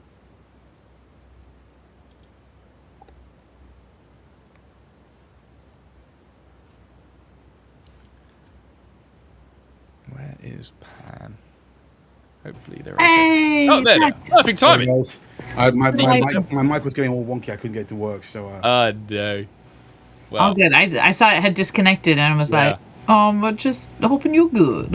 I was like, refreshing might fix it. yeah. Much like Carrion, turn it off and on again. See what happens. Everyone feeling good? Heck yes. Ben, how What many kind of backgrounds madness do do you have have? ready for us? Hey, Ben, I didn't know that you've been going for like different backgrounds this whole time. You got the money one, you got a sky one, you got this stormy one. huzzah. That's Yeah. pretty great. My bad. I'm having an absolute blast. This is going about as well as I could have expected. The roles are predictably all over the place, which is amazing fun. Does anybody have any questions so far? I don't think it's crazy relevant, but I'm really excited when it is to learn more about the assists on here. We're all against each other, Yeah. so I,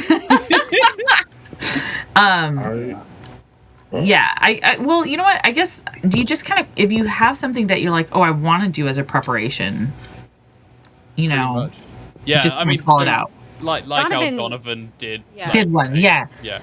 And also the thing you did with your Intel thing, that was kind of a preparation as well, which is Fair. kind of also a Okay. self-assist. So, yeah. Okay. Cool. That's where you pulled that from. That makes so much sense. Exactly. Um, But yeah, like once you like, or if and when you decide to work together more, like I suppose there could have been some assists going on between Piper and Zane if they'd actually worked together properly instead of just kind of taking advantage Yeah, well, of each other. I meant to ask and see if that was mechanically possible, and then I just didn't want to slow things down. But yeah, now we know. Sorry, was I there thought something else? it was funny. Oh no, I mean, the positive and negative status effects. Have we seen that in action? Not yet. Not yet. But that will come in. Okay. I had a question. I had a brief Yeah. question. Go on, Paul. You said that like all special moves start off with like a +1, Mm-hmm. right? Like because of how that works. Was the implication that the longer the battle goes on, the stronger it is they become, right? Essentially, yeah. The longer you go without using it, so yours is like a +6 right now. You're right. Yeah, They have been holding on Actually, to that for quite some time. Tapping off of that, I've been kind of going with any roll that I do that I haven't used it. I don't know what the time frame is that you're doing it on. I'd love It's to. like significant actions. So Yeah. like if Zane punches Donovan and then jumps in the air, and then that's probably like 3 different things, for example. Yeah, what I'll say is like if you do like 2 or 3 rolls, but it's all the same One sort of move. movement sort of thing, That's one then thing. that'll just be a +1 to the build up. But yeah, I play my games all very kind of fast and loose, so we'll kind of play it by ear a little bit. Yeah. But yeah, if anybody has any quibbles or questions or anything, feel free to interrupt at any time and we can talk through things. Cool. Anything else before we get back into it? Okay, so the first thing we're going to do is resolve Piper's malfunction, because she rolled a nat 1 just before the break, which is what broke her neck. So a malfunction is a negative modifier that will get applied based on the thing that just happened to you. So I think what we're going to have is something about like you've basically been blown apart. So you're going to lose some coordination or something like that. Maybe it would be like hydraulic. So how does this work? Because is this a malfunction to the mech, or like Yes. I mean basically because the mech is non-functional. So what what would be the point of adding a malfunction at this stage? Like, shouldn't it be a malfunction to like something that affects Piper? So at some point the mech will become functional again, and at that point you will gain your malfunction will be in place, and so that will Okay. affect it going forwards until you manage to I get see. rid of that malfunction. But effectively, Okay. even when you do get your mech back to operational standing, it's going to have I'm going to call it a hydraulic stutter. Okay. So that will affect like your movement based rolls. So every time you do a move that involves anytime you do an action that involves moving, you'll get a -1 modifier applied to it. Okay. Every time you roll a success when incurring that modifier, you will mark a success against it, and when you get 3 successes, you'll get rid of it completely. Okay. If you roll a nat 20 against it, you'll get rid of it completely instantly, and also turn that into a extra bonus. So Okay. your hydraulic stutter could become hydraulic super hydraulics or something. We'll If it cross that comes when we up, come to we'll it. think of it. Yeah. I think we'll be fine. Yep. Okay. So, Piper, I think you're just kind of coming to from your dazed state after seeing like all of your mech parts just get blown to bits, and you kind of maybe like lower your head to the side and look out the side window of your cockpit and see these little, almost like crab-like mechs emerge from the sand and the dirt beneath you and just start scampering around with your like mech limbs and like parts and stuff that's been blown off, and they just kind of grab it and then look like they're sinking into the ground. They're not like completely gone yet. They've not gotten all of your parts and disappeared, but you can all see this happening around Piper and the kind of carcass of her mech. I think if it's okay, Zane is going to kind of phone home and try and get a hold of his billionaire, or, you know, maybe it's Chloe who answers. Are you getting this? What is going on this? Is this another competitor or something to do with the challenge? All of you will notice that as soon as this happened, you've lost contact with home. There is radio silence. Like, if your billionaire or your handler had been shouting down orders at you, suddenly they go silent. You can't hear anyone. Cool. I think with that, Zane's going to turn on basically his outer speakers and call out to all the other mechs. I've lost contact with home. I don't know what that thing is in the sand. I think we need to take care of whatever that is. And he's going to start moving Myra towards these crab things. Whatever's got like the biggest part of Spatha is going to try and grab onto one of those and pull it back. Okay. Pan, I think, having been the source of the explosions, Carrion and Ryder are the closest to what's going on here. How does he react when this happens near them? Are the crab claws going for Carrion or the remains of the Grand Star? Let's have an observation roll. Okay. That's this. 9. You can see that similar sort of rumbling in the dirt around you. I think you probably just assume it's going around everywhere. You can't really see everything that's going on. Maybe there's a lot of dirt and debris on your, I want to say windshield, but like your cockpit windshield. Yeah. So you can't see great, but you don't feel in a very safe position right now. Yeah, I think I'm going to scrabble away from this. Try and get some kind of high ground. Maybe you mentioned a hill. Yeah, that's where Donovan is right now with the Regent. Gonna get up that hill. Not really thinking about the others, but that looks like it'll be a problem for me. I don't like that. Okay. Donovan, you're up on the hill. You've just seen Zane go like running down and call out to the others of you about losing contact. You've also lost contact with your father and brother and whoever else was talking to you back at base.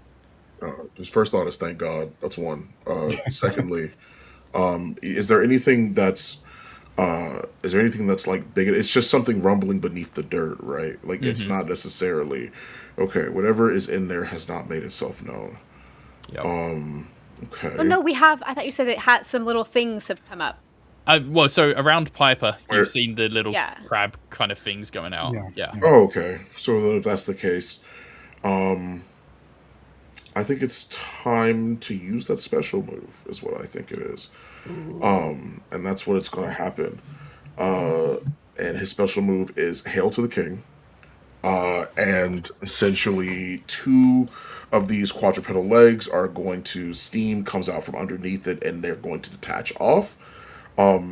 And of course, once again, the same speaker it is. You heard the same robotic voice comes on and goes, "Hail to the king! Hail to the king! Hail to the king!" And you guys will look up, and you will see a star approaching from a very far distance away. It crashes down, crash lands, and it is literally, if you guys have seen like the Iron Throne, like a Game of the Thrones, imagine that. It's painted gold, and it's a bunch of weapons. It's a bunch of guns and everything of the sort.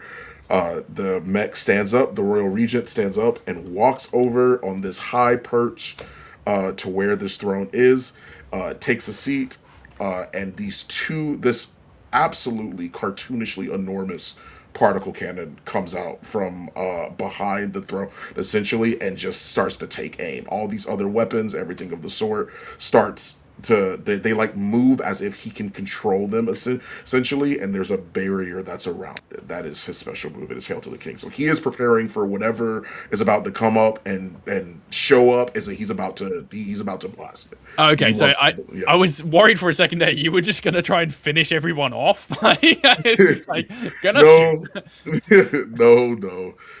He's going to prepare that. He's not going to aim it at anybody, anything of the sort. But he's sitting, for some reason, the robot is also filing its nails with one of its like pieces of one of the other parts of the ring that is kind of like broken off at this point. He is now essentially like bipedal. His mech is bipedal, and he's sitting on this throne waiting for whatever's about to come up. He's trying to atomize it, whatever it is he possibly can do, essentially. I think this means a preparation roll then. So yes, this is a preparation roll. We will save the special move for the next roll, so you can keep this. That is a unnatural 20. Okay, right. So you'll have a +3 to that roll when you eventually shoot it, on top of all of the other ridiculous shit that's going to end up being like a +13 or something. So, right, exactly. Right, yeah. Something to note as well with this particular thing, because it's going to be such a high modifier. If you roll a nat 1, like Piper just did, the narrative effect is compounded by the magnitude of your modifier. So if you're rolling like a +15 and you roll a nat 1, it is catastrophic. That is so fair. That is so unbelievably fair. This is like one of the coolest special moves I've ever had. This is so fair. That's so fair. It would be incredible on that being the case. This move, yes, that would be brilliant. But that is so fair. Okay, so Donovan just the rest of you are like shitting your pants, and Donovan he's just sitting like this, the mech is just like this up on the hill. You can see it. He's not hiding anything of the sort. He's just watching. It's so shiny out there as well. It's so unbelievably bright. Oh man. Okay. So Rider 35 in the carrion has run away. Donovan has sat down. Zane in my era has. I'm getting in there. I'm getting in the mix. Amazing. It's my only friend. Zane's coming to help Piper, and was just like, "Fuck that." Yep. Okay. What does Piper do as she starts coming to and seeing all this going on? So I think that she's in like a sort of harness, and she has, among other things, like one big connection through this like kind of heart-shaped port in her like suit on her chest. So I think immediately what she is trying to do is like detach herself, and I think it's probably not a system that's been designed for like safe and efficient emergency exiting. So I imagine it's probably like taking a bit of doing to like detach and kind of remove herself from all of the sort of sensors that allow her to be as like connected to the mech as she is. And also I will say, just for like the look of it, she also, now that she's like fully loaded in, she of course has a sort of like fencer style like helmet that's just like a black, cool. screen. Nice. So yeah. Okay. So I think she's just down there kind of scrambling to like undo all of these like kind of harnesses and bits. Okay. Let's have some sort of role for you to do this.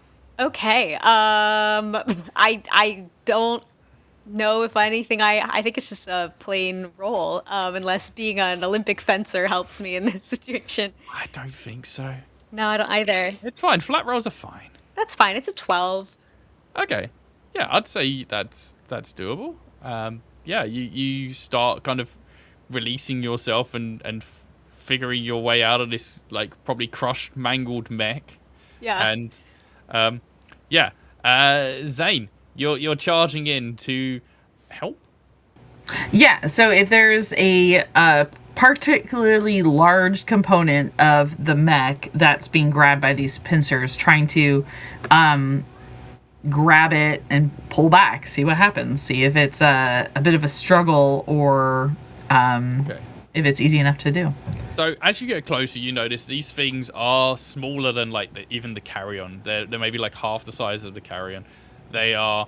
So this should be easy. And there seems to be lots of them. As you get closer, you can see like there's more and more of these pincers, and there's more of these things emerging from the ground, and there's probably like dozens of them scuttling around, just grabbing bits and trying to like pull them under. So yeah, let's have a roll. Alrighty. I don't know if I have really anything. I think this is a straight roll too. Okay. It's my 26 nat. bit more. That's my nat 20. No. What? Just as I say, no 26 is going on here. There's still nat No 26, just the 20. Okay. Cool. All right. Well, you're going to get a new special move out of this. I know. Let's spitball an idea for what this special move is going to be. What do you think this looks like as you somehow miraculously like come? And You know save what? Piper? We've and there's all these things on it. What I need a name for it, but like a grab and a spin. So it's almost like I grab the item and I like flick it around so fast that these things just go flying off the part of it. Like a slingshot or something. Sure. Yeah, that's cool. Okay. So yeah, I imagine you just go charging in, and maybe you scoop them up with your shields, and just, like digging them out of the ground and just like flinging them off. Flinging them. Like, Yeah. skating around the remains of the spaffer.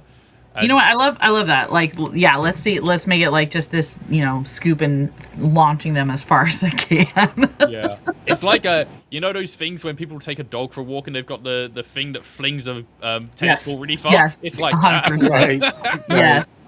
All right. Yeah. Slingshot, throwing things super far. Great new special move. Amazing. Okay. Piper, you're seeing Zane trying to like skirt around you, picking these things off. You can see a lot more of these things emerging from the dirt, though. Yeah, I mean, I think that, like, she sort of manages to extricate herself and kind of climbs out of the rubble and sort of just, like, standing on probably, like, the torso, like, the remains of the torso of Spatha, and is, like, looking around at all of these. So, like, what is their size in relation to a person? They're probably about the same size as a person. Okay. So yeah, I think that like it's definitely a moment she just sort of like goes very still. Obviously, like you can't like see her expression at all from the outside. But you can see like the head like swiveling as she like takes all of this in. And I think that she's just gonna try to like bolt through them, like, and hope they don't follow. Like, I think she's just like, I have to get out. Like, being surrounded by these seems bad, whatever happens. So she's just gonna try and like jump off the kind of torso and like weave through them and try to like break out of this kind of perimeter of them. Where are you trying to get to? Just like away. Again, like I think like at the minute her only like thinking is like I just need to like get out of being surrounded by them and kind of like see if they follow me. I think probably also away from Zane, not because she thinks that he's gonna hurt her, but because like don't run underneath the feet of a giant mech. Like absolutely. Get out, like away from that also. So you're not going to need a roll to get away from them, because what you notice as soon as you get out of the mech, they are not paying any attention to you as a person. Okay. They are just going for the mech parts. And I'll have you roll an observation roll, though. Okay. Can I can I try to make use of my Olympian background in terms of having skills in like studying an opponent? Yeah, okay. Okay, well that's a 14. Okay. Yeah, these things are clearly automated. Like, they are not paying any attention to you or like the movement of anybody else. They're not reacting to Zane scooping them up and flinging them away. They're just trying to like get back to their apparent job of collecting bits. And you're easily able to just zip in and out of them to get away from where they are. Okay. Can I and when they have something, they're kind of like going under the sand? Yeah, they're trying to like they essentially dig themselves up, grab something, and then try and dig themselves back in. Okay, I think that she's gonna kind of like call up to, like, kind of gets outside and notices this, and then is gonna try to call up to Zane, but I don't know if he's first gonna be like, "Can you hear me?" Yeah, I'd say like that you probably have audio enhancers in your mechs that you can like pick up on noises from outside, and especially having seen that Piper has got out of her mech, like you can Focused on her. Yeah, exactly. Yeah. I think you see the giant head of Myra just swivel and like look down at you. Hello, little Yeah, person. really unpleasant being on this side of it. Yeah, kind of calls up. He's like, I think this might be some kind of automated cleaning thing. I assume it's just part of the terrain. I think it's okay. I feel like we know about this if they're supposed to be collecting this. Zane would put a hand down in case Piper wanted to step up off of the ground level. I think you definitely see her hesitate, but then kind of, will step in and kind of wrap her arms around the thumb to like hold on. Yeah. And as you're kind of lifting her up, is like, I'm impressed and envious that you think you would have been informed of everything going on right now. I'm perfectly ready to believe that there's some kind of automated cleanup service that we weren't told about. That's fair. And I think with that, Zane is just kind of like, kind of almost takes like a scooch back from the controls and has his own, electronic devices and is double checking like, hey, am I getting any signal from my personal devices? Is it every single signal getting blocked? Is there any kind of receptions coming in? I feel like he'd be somebody who would have, no, he never had a ham radio, but they do have those apps that can tell you if there's a signal, coming out or something like that. This might require a roll. You can just see that every signal from outside is not getting through. And anything you try to send outside isn't getting out. But you can sense the mechs around you. You can sense the people around you. They're coming up on your scanners and things. And your scanners are also picking up the little crab mechs that are grabbing stuff too. Anything else in addition to them? Or even like a focus point of where they're originating or going back to? I think when they dig back into the dirt, you lose track of them. Because your sensors can't pick them up through the dirt. Ryder, you scuttle off to the side towards Donovan, or are you going in a different direction? Towards Donovan. I've been told to fight. I haven't been told to not fight. Fair. Okay. I think what happens is as you get out of the flatter bit where it then starts up to the hill that leads to the ridge where Donovan's sitting on the throne. You start getting onto that hill bit and maybe look back over your shoulder towards the Grand Star or the remains of it, and you can see those little crab bots starting to grab bits of the Grand Star. There's a different moment where like they waver, and it's like watching a wild animal decide if it wants to come and eat the food you're offering it or run away. But there's a moment where the Grand Star's technically worth more than they are, so they turn around to go and deal with it. It wouldn't be worth the danger you'll get into. But I think they are gonna there's a moment where you stop to look at Donovan up on this hill, shining gold with a freaking huge gun sticking out. Like, it's kind of hard to miss, right? Oh yeah. So, okay, I'm gonna run down there. I don't know. No, Ryder won't talk. But as they run down there, there is like a burst of static noise that sounds, for all intents and purposes, like a dog barking through a machine at you, at both of you, both Zane and Piper on the ground, because something's going on and they want their mech parts, and there's a gun pointed at all of us. So generally, let's all get out of the way. I'm trying to grab at least the head. That's the important part of the Okay. of my mech. That's the part that I'll get in trouble if I don't bring back. I grab the head, I yank it off. I just wrench it right off my mech. Okay, let's have a roll to see how well you managed to do that. Cool. I'm kicking away these crab guys as well as they're trying. So they are like little human-sized crab mechs, right? Yep. Cool. I'm just kicking out of the way. No. It's 12. Okay. Well, so again, they are not paying any attention to you as you're doing this. So you smash a few of them out of the way, and you start grabbing onto the head of So the. they're only the interested in Grand Star. scrap, not in working mechs. Yeah, they are not reacting to movement or anything. They are clearly Right. automated. They're clearly on some sort of similar to what Piper had said before. Like they seem like they're cleaning house sort of thing. Yeah. But yeah, none of you were told about this, that this would be happening. You're not sure if this was expected, if this is by design, or what's going on here. But they are trying to drag the entire body and head and all the parts of the Grand Star under the ground. And it is a big Megazord type mech. Yep. And it is not in pieces like the Spaffer was. This is a single large thing that they are struggling to pull under the ground, but they're still trying.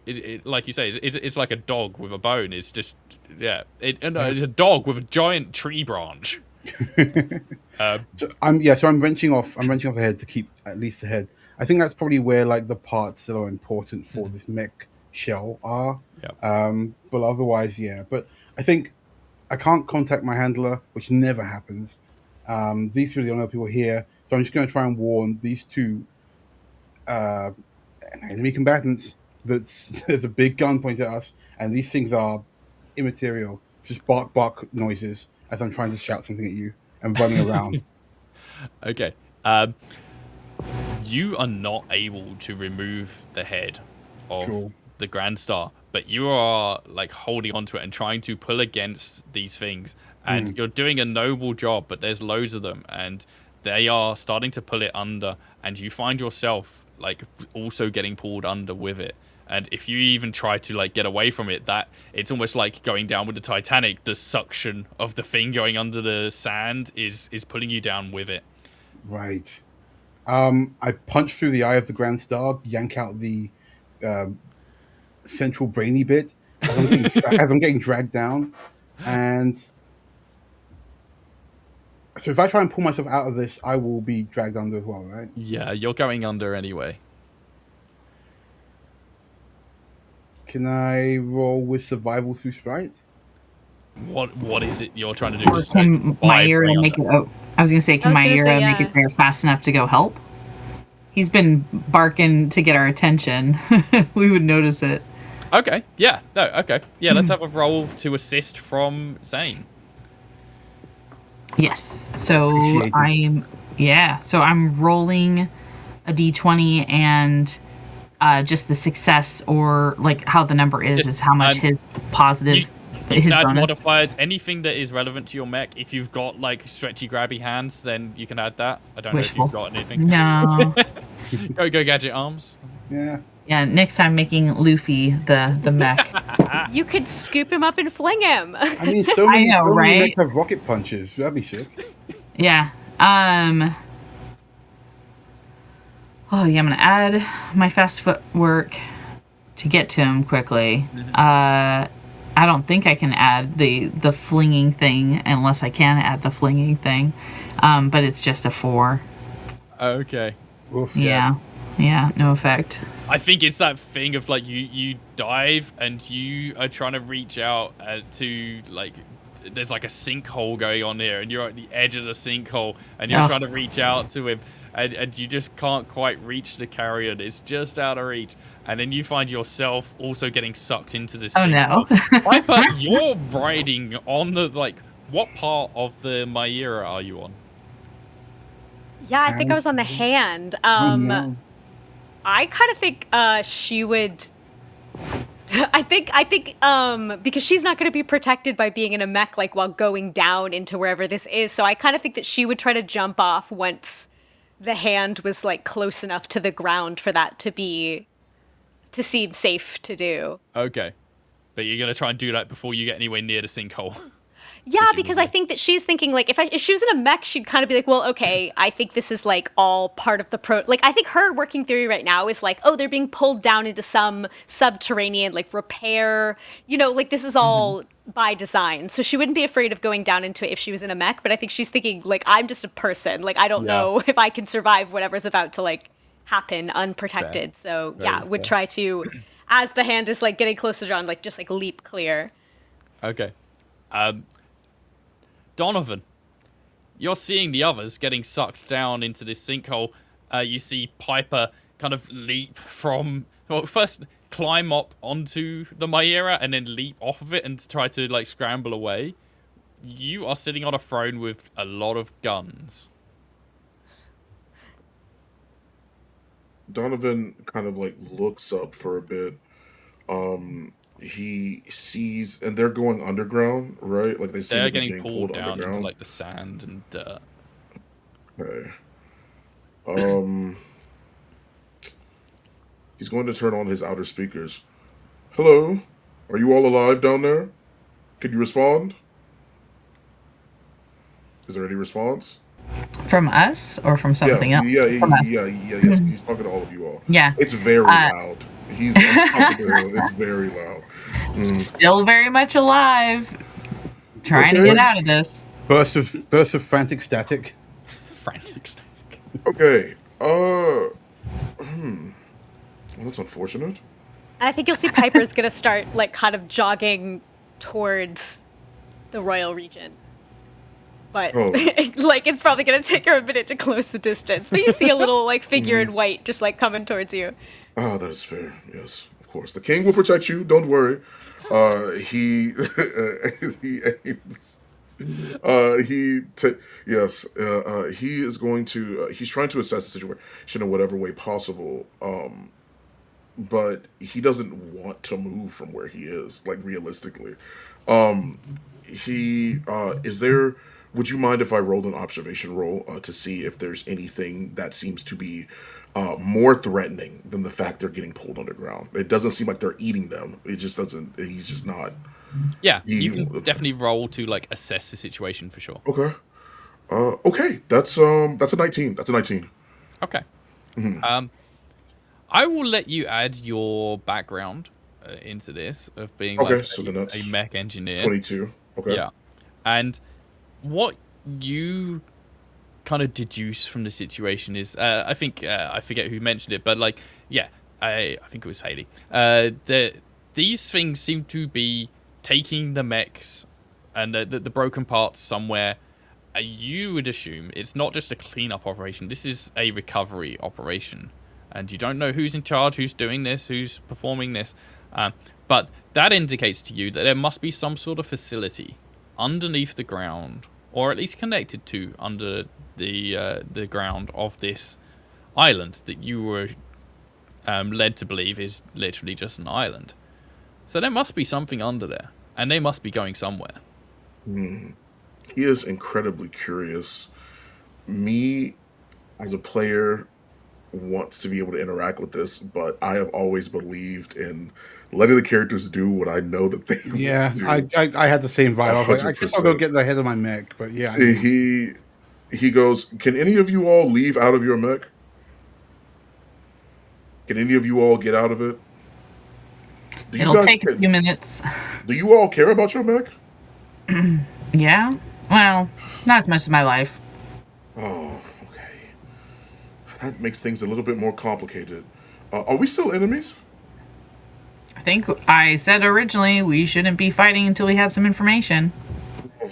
Okay. It's fine.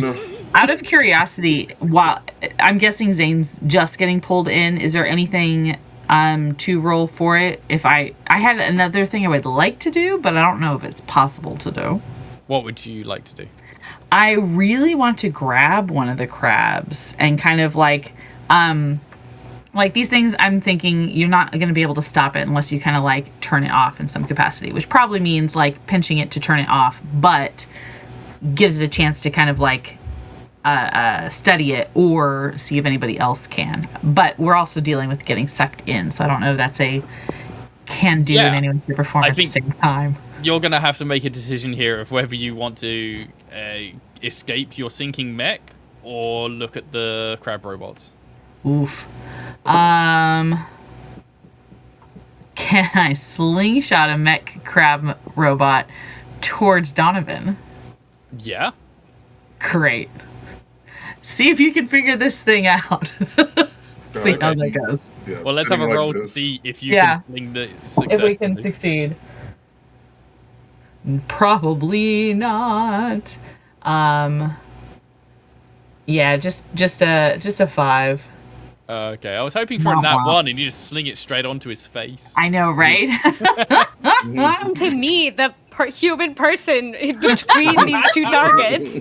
Friendly fire. Yeah, I think you go to scoop up one of these things to fling it towards Donovan, and you just scoop up a whole bunch of dirt, and I think as you're scooping, like, it probably ends up pulling your mech even faster in, like the shield's getting stuck in the dirt more, and it's just sliding further. Pan, what is Ryder doing in the carrion at this point? So what are my options? It sounds like if I try to get out, I'll be pulled down more. But it also sounds like I've got somebody double my size also in the same sand pool. Yeah, so I think the situation here is going to be interesting for Carrion, actually, because now that the Myra is also sliding down into this, you probably look up and see what looks a bit like a ladder that could... I was about to say, double my size, no problem. Get out of there. Yep. Yeah, I don't know if inside your mech you can hear, but you start hearing like wrenching, clanking noises. I'm jamming the fingers of Carrion inside your mech to try and claw my way out. I'm glad I could be helpful to someone. There's the assist. Yeah. Okay, let's have a roll to see if you can manage to clamber up and get out of the sinkhole. Yeah. Yes. What have I got for this one? Okay. 21. Okay.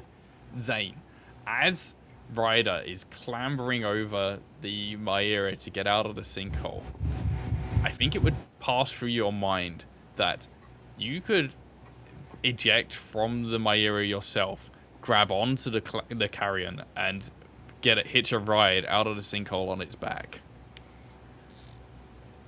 Do you think that's a fair thing for you to think, or would Zane be focused on trying to... Oh, for me, There's definitely a moment where the carrion is like wherever your cockpit is, like it's up against your cockpit, and you get a big view of this ugly ass mech. But it is there if you want to try something. Okay, so the idea is that potentially you could escape this. You could potentially escape the sinkhole right now if you abandoned the Myra. Zane's curious. I think he wants to help get the carrion out, but he's like, Oh no, you're helping. Don't worry about it. Helping. Great. Yeah, you're helping already. It's all good. I'm getting out of here. Yeah. I think honestly, at this point, Zane's like, you know what? I'm curious what's gonna happen if we go all the way down. Okay. I'm saying the Myra has enough integrity that like maybe gonna be okay. And maybe get out of it as opposed to like just a human body on this island with no idea how we're getting back off. Okay, well, so the carrion manages to clamber across Myra, like jumps off the back foot, maybe gets a little bit of a kick to boost it along, and the carrion like dives over the precipice of the sinkhole. Rolling over and like ends up rolling just to where Piper is still running along because it's so far for a human to run to get to the edge of the pit. Yeah. Um, If you ever try to pick up a Donovan cat and it's like jumped off your shoulder and away from you, that's what Carrion's doing. Donovan watches from the ridge where he's on his throne and sees the Myera, the Grand Star, and the remains of Spaffer sink into this sinkhole. He's still got all his guns. The reason why I, as the play, the reason why I, as the player, was asking a couple questions was because Donovan, realistically being who he is not a monster, but he does not know these people and he does not care that much. But he's not a murderer because what he was going to do was he was going to shoot through the floor. He was just going to fire that particle cannon and try and pierce straight through whatever that was in the ground. He doesn't really care enough to know what the facility is that might be down there, realistically. He's just like, this could be another threat. I'll take care of this, whatever it is. But seeing that everyone has, like, kind of abandoned ship, now he is a bit curious. Because he's wondering what the pieces of, why does the mechs matter? And if anything, what the hell? Why haven't they come for his? Is his not cool enough? Like he's kind of like annoyed by that. So he he still sits on the throne, but he stands up. The gun, the big particle cannon that was above him, kind of like whirs down, and he starts making his way down the hill. If they're gonna take the mech, he's just gonna stay in it. What I'll say is there is plenty of floor. If he wants to try and shoot through the floor of a area that isn't going to hurt any of his human, I want to say comrades, but not comrades, competitors. Competitors, acquaintances, whatever the case may be. I mean, if that is the case, then absolutely, he would aim directly at the floor. That's why he asked, like, he's like, do any of you care about those mechs in particular? Because he's just going to, with this big particle cannon that's above him, he's going to shoot like not straight down, but he's going to shoot at where he's trying to avoid them, but he is shooting directly at essentially where the crabs and everything are pulling stuff down at. He's just going to aim at it. It is this huge, like, purple lightning, like, infused I'm laser feeling very like that, Megatron sort of thing. very much so, like big, enormous, like, beam that comes in and just, like, shoots into the floor. He's shooting with a force enough to where he's trying to go through the whole island, like, genuinely. Like, he's trying to make sure that whatever is under there is gone, and whatever's down there, it's hurt, whatever the facility is. He doesn't care. I have never wanted a Nat 1 more. Come on. Yeah. Okay. So I will roll. Okay. Wait, hold on. Wait. Before I roll, what is the modifier on this? Because I haven't used it in so like quite a few turns. It'll be a +6 on the move, with a +3 from your preparation before, and anything else that you think is relevant to the roll. That I think that's all that's relevant to the role, personally. I think that's just it. So it'll be a +9. I'll definitely give you your background as well. You're aiming for a precise point, and you got experience in this sort of arena. That's a +12 then, if I'm adding the background. Okay. So I'm going to roll. Don't be a Nat 1. I do not want you to push this out there. Okay, hold on. It's not a Nat 1. It's not. So yeah, I know. So that is a 26. I got a 14. God, you tease. Yeah, that was a 26. Okay. Yeah. So, I guess Zane in my era going down into the sand wouldn't see this coming. Piper and Ryder would see this enormous beam of light. It's like it's a particle cannon. It's like aims like you would hear the shot before you saw it, right? Like that kind of thing. Like it's a very it's like this so the cannon has come out from above the throne. It's sitting above him, like essentially, but it's Mhm. aimed. It's been gathering energy. So there's Yeah. like a light. So the light that was coming from the throne was the particle cannon, essentially. Mm. It shoots out. It's like this long, extended, like it's like a beam. It's like a laser, Are we essentially. talking like As Wing Zero, big shotgun? Very much so. Yes, Right. very Okay. like Gotcha. Gundam anime Wing Zero for sure. Yeah, like he's got the two. Hero Yep. has like the two like guns, and when he puts them together, it's the Mm-hmm. long yellow. Yeah, but imagine that. But it's like it's the larger one that he has, where he shoots it and it's like this big explosion, whatever the case is. So it's coming out this particle laser from above him, and it shoots.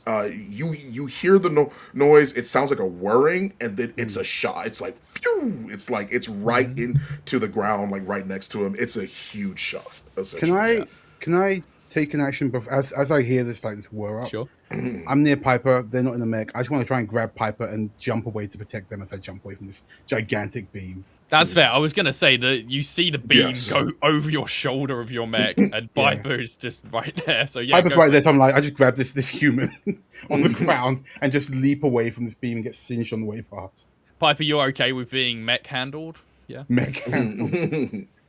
I mean, realistically, I imagine it's probably happening faster than she could like do Yeah. anything about it, but like would definitely wouldn't to be not shot. So yes.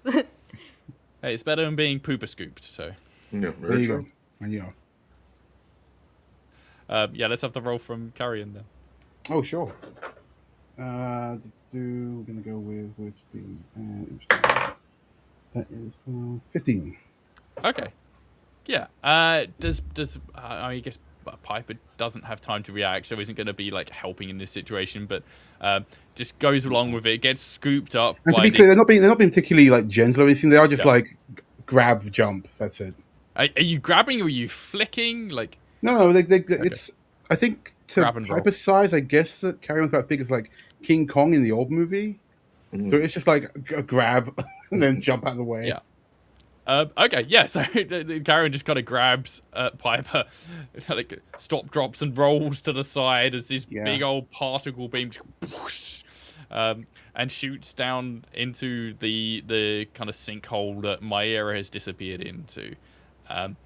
And there's an enormous explosion of just like, you know, when you see in films where like a lightning bolt has struck or something and the ground around it just kind of evaporates and you see particles just floating up into the air, like a sense of like anti-gravity going on there. That exact sort of scene happens. You There's see like the still like pinpricks of energy in the sky, like crackling in the Yeah. air and like the sand around turns to glass. Yeah. We've ruined this battlefield, by the way. There's like Oh. fire everywhere. There's Amazing. glass. This test just island grabbed it. is no longer usable. But, yeah, you see that kind of a circle of glass form around where this sinkhole used to be and is now just a hole, not even a sinkhole. It's just a big gaping wound in this island. The Myera, what you experience is you get sucked down into this kind of void space in the sand. You see everything kind of like swallow you up as these things drag you down, and then you hear like maybe a few meters above you this buzzing, hissing sort of noise, and then you feel a massive jolt of concussive force just kind of propel you down, and you feel your whole mech and your body just kind of do that thing of like geoforce, like falling through the air, but it feels like you're floating sort of thing, and you just plop down through, and you can't tell how far you've gone. It feels like you were falling forever, but maybe it was just a moment, and you plonk down onto this hard metallic flooring, and you see all this dirt and sand come like rushing down towards you too, and lots of these little crab mechs plopping down one by one around you, a lot of them in bits or seemingly defunct from having been hit by this massive force of the particle cannon. And you look around you and see what seems to be like some sort of warehouse kind of structure. There's gangways and walkways and lots of machinery or pipes and stuff that looks like old school industrial era warehouse kind of situation you find yourself in. And your mech is still like functional, it's still operational. The robots don't seem to be trying to grab bits off you or take you anywhere, but you can see some of the robots, some of the crab bots that are still functional seem to be trying to gather up the remaining bits that they were putting down through them. And then you see the body of the Grand Star also fall through this hole, and it's coming towards you. It's going to come down and flatten you. This thing's bigger than you. Yeah. Gotta get out of the way. Alrighty. Yep. I'm not even going to make you roll first, so I think you can just Okay. do that. Like, it's Okay. happening kind of slowly, and it gives you enough time to be able to, like, fuck, and roll and dodge. I'm guessing it's a tall enough cavern Myra can be fully standing up too. Yeah, this place is fucking huge. Huge. Okay. Yeah, so definitely dodges out of the way and then stands back up, and Zane is instantly in, okay, try and scan around, get whatever information I can. Are there any other people here? Is the only other moving thing these crabs? Yeah, let's have a roll for scanning. Oof, we're not doing so well. That's a whole 3. I think, like, going through this it. experience, you have a lot of sand and dirt in your joints and your sensors and everything. Your windscreen's all, like, mucky. And I think probably also the effect of the particle beam is leaving some of your systems a bit frazzled right now, too. So it's difficult to tell exactly what's going on. You're trying to, like, wipe the windshield so you can see through, but the dirt's obviously on the outside. Yeah, we need windshield wipers on this thing. What the heck? Who planned this? Yeah, so just kind of wishing could get out of this mech a little faster. I feel like it's one where there's like maybe 2 escape hatches, and neither of them are convenient or right You're like, behind this is him. a really bad place to eject. Like, Yes, yeah. Yeah, so is just going to be like, okay, I'm going to just watch where these crab things are going to with the ones that have made it down with their parts. Are they traveling a certain direction? Like, is it like ants in an anthill? I think I'm imagining your mech kind of sitting up and like kind of looking around and trying to watch what's going on, and you can see through the dirt of the windscreen a little bit. Like there seems to be caverns that like go off into the distance, into like darkness, and you can't really tell where or who or what's going on there. But yeah, you're in some sort of underground complex here. Everyone else that is still above the ground. I think Donovan, having been the person that fired the cannon, knows like what to expect and was like probably has some special shielding to like allow him to still be able to see after this thing fires. You see this massive hole open up, and it's almost like cauterizing a wound, right? Like it's made it solid ground, so it's no longer just a sinkhole with sand and dirt flowing into it. And you can see down into that hole quite clearly and see that there are layers, and it's probably like 10-20 meters of dirt, and then you can see that there is a like metal lining to underneath it. It's too dark really to see what's under that, but you can see that there are layers and that there is certainly something built, probably human made, under there. Donovan is going to stand up from the throne.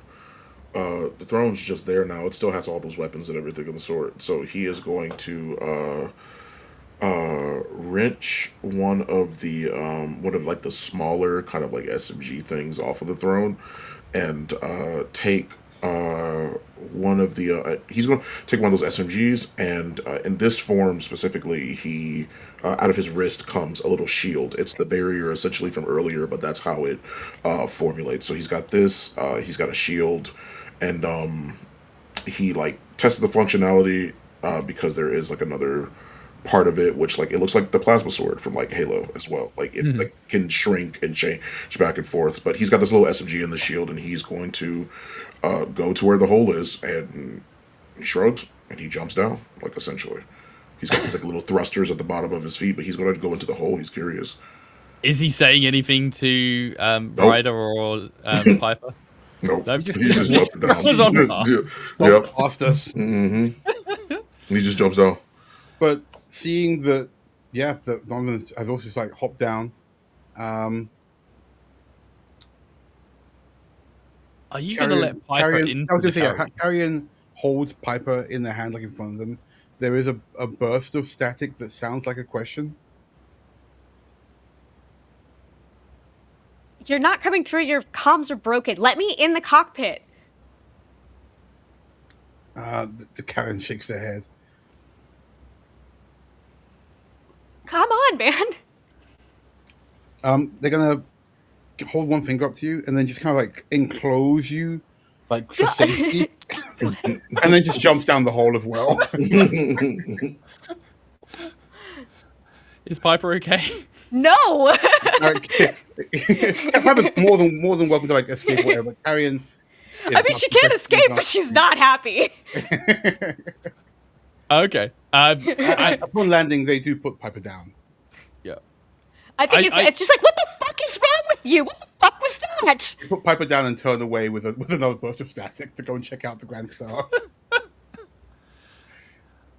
Wow. Okay. So well, I suppose two of you hop down. One of you is pulled down, carried down, lovingly in a embrace. Placed down. You all get to the bottom, and with a heavy funk, I think, but safely enough. Like you just dropped out of a plane thing in the sky for quite a distance, so that sort of jump to you is fine. But you funk down to the floor, and you hear the like reverberating echo of that like metallic thud echo all around you down onto these tunnels. You can see the body of the Grand Star being pulled down one of these tunnels. Some of the remains of the Spaffer getting pulled down the same tunnel, and Myra just kind of sitting up and watching. You would definitely feel the others fall down and drop down near you, and you can turn and greet them. Yeah, I haven't seen any signs of life other than these crab mechs. I'm not sure what they're up to. Anybody recognize any of the gear in here? Is it anybody's, sponsor tied to this? There's been no branding or marks of distinction or anything on any of these machines that you've seen. There's no like identifying features of this cavern. It just seems like some sort of old underground bunker kind of thing, but you've never heard of a thing like this. Are there any like human-sized doors or passageways, or is it all like on a mech-sized scale? Well, so the crab mechs are human-sized. So there Yeah. would be things that look like little tunnels that you might think could be humans, but they could also just be tunnels for the crab mechs. I guess, yeah. I mean, I think there's two parts to that question. One of which is like how like nervous should Piper be about being like kind of unprotected in this place, but also like if she sees something that looks like a door meant for humans to go through, then she might just kind of go up and like try the knob. There's no like doors as such with like Okay. a handle and a swingy Yeah. bit. Like there's openings. And so, yeah, I mean, if it doesn't feel like completely dangerous to even be like exposed and not in a mech, then she will kind of like go to the closest one of those and like peer down it. Yeah, the crab bots are still ignoring you and all of the others. They're just getting about their business, taking the mech parts away. So you can go over to like a one of the smaller caves and poke your head in and look down. It's dark.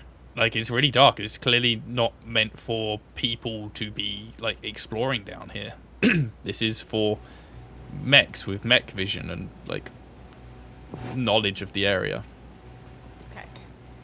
What you would I've notice, and got I think lights all of from you what would we've notice seen. this, that all the mechs, all the crab mechs seem to be going in the same direction. Well, I'm game for following wherever the heck they're going. If nobody else has any way of figuring out if they're tied to their sponsors, I say we go figure out who our new player is.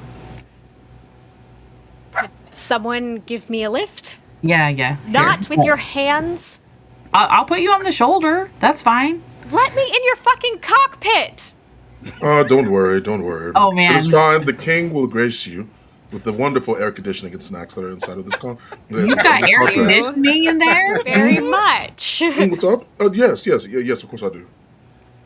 Not gonna Yeah. steal your trade secrets or whatever. Thank you. What is your name? Donovan. It's Donovan. Donovan. I'm Piper. Nice to meet you. Nice to meet you. The carpet opens and it's a red carpet that rolls down with the staircase for you to walk. Oh my up. god, I love this mech. Zane Yeah, is she's- absolutely jealous of this ridiculous thing. Like any of the snacks he has or whatever he was able to sneak on. So everyone disembarks and piles into the Royal Regent for the Yeah. 5-star treatment. Yep. Yeah. Just like kind of looking around like, oh, I think I'm glad I didn't get in the first one. Sort of like cautiously like goes up the like steps of the red carpet. And I imagine Donovan is like lounging. Is there music playing? Donovan has his feet up, hands behind his head. He's not doing anything. You walk up into the cockpit, and he's like, "Oh, don't touch anything. I do have it rigged to explode if you try and do anything." Amazing. I just don't want to get crushed. You're fine.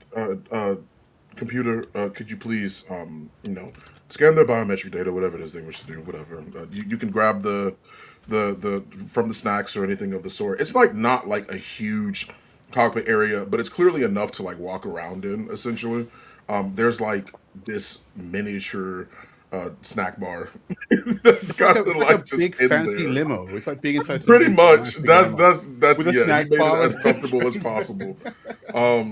He's like, yeah, go ahead, grab whatever it is that you want. This is incredible. What? Who designed course. this? Me, of course. Are you serious? Yes. Then why are you piloting it? He starts to. He does not.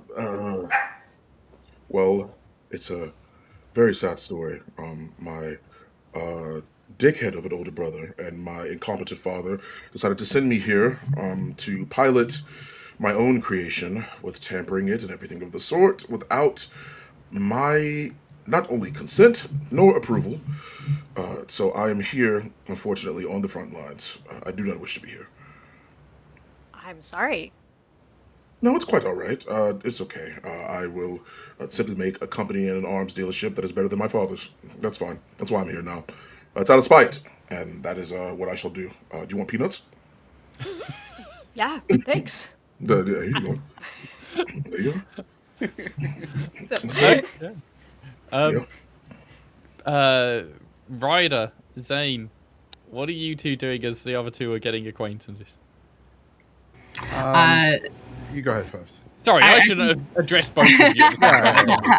No, you go ahead. Go ahead. I feel like when well, actually, would we have heard most of that conversation? I feel like the introduction between Piper and Donovan would have been inside the mech, yeah? Yeah, and also Yeah. Ryder wouldn't have been paying attention anyway. They're too busy consuming what's remaining of Gold Star. I think we said our Okay. names while she was We're going- outside. So Yeah, that would I feel have been- like Yeah, we do. perfect. I was gonna say, I feel like that would be happening. They're very much talking to each other, and Zane would be like, "My name's Zane," and then turn to Ryder and then say, "Hi, my name's Zane," with the mech full emote again.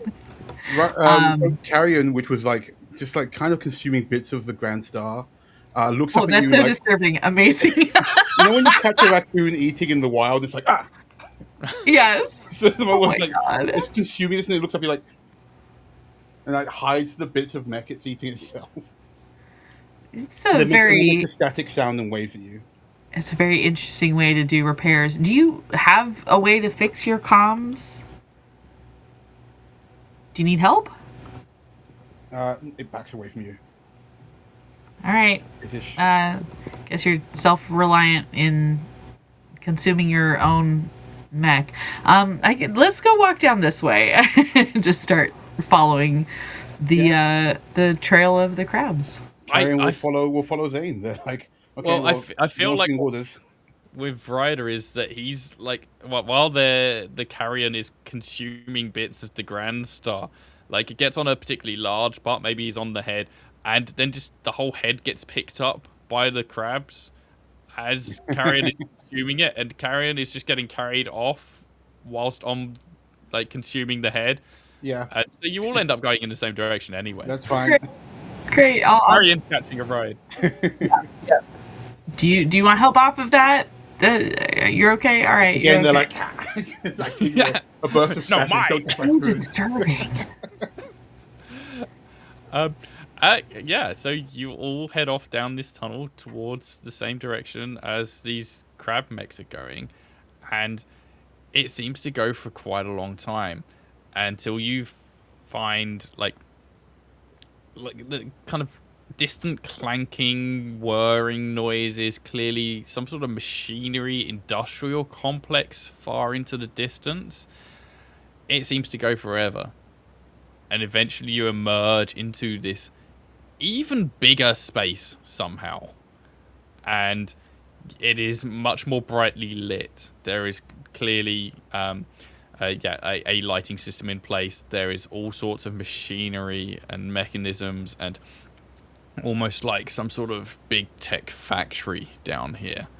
But it's not anywhere near the same level that like Donovan would have experienced with his father's company. Like this is kind of older school, more makeshift looking, but clearly a complex industrial complex down here.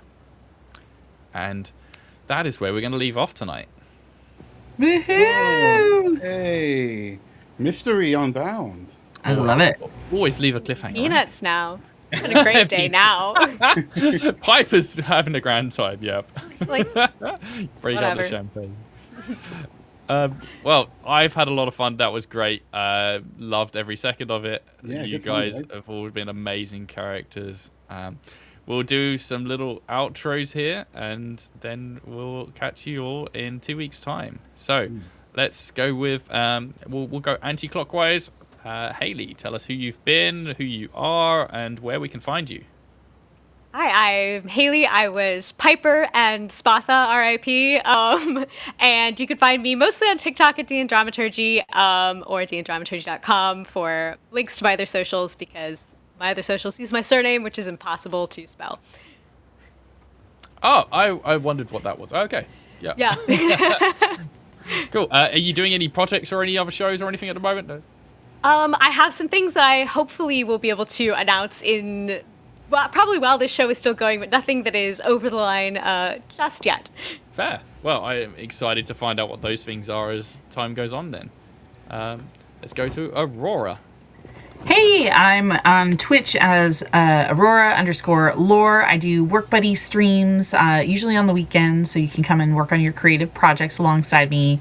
On Instagram at Aurora J. Culver. And for the most part right now, I have stuff that's getting worked on, but it hasn't launched yet. One of them is called Fuckbard Island. It is 50 players, D&D mashed up with reality dating / survivor game. So it's going to be a lot of like, can you find your secret lover or find the secret assassins and survive to the end. It's insane. It's gonna be. Can you be in love with an assassin? There's 10 secret assassins among the 50 players. That is 40 so are there to find love. 10 are there to take everybody out. That is so cool. That is genuinely madness. That's What are awesome. It's you madness. doing? It's a lot of fun. That one is one that's being pre-recorded, so like I'm very far into the story, but it hasn't played yet. But that's going to be on Hexes and Vexes, I believe, starting either end of September, beginning of October. It's a lot of fun. And then I'm in a streamed Strahd campaign on a Jenna Daggers where all the NPCs are being played by players. So I'm in big projects, this is nice because I'm like, it's a small group. It's so nice. Oh, I've got the other 45 just waiting. In Yeah, Oh, they're all awesome. playing individual crabs. I'm so There's on a board. second battle arena down below. Yes. Stage Oh. 2. You get in all these even bigger mechs. Wow. Okay.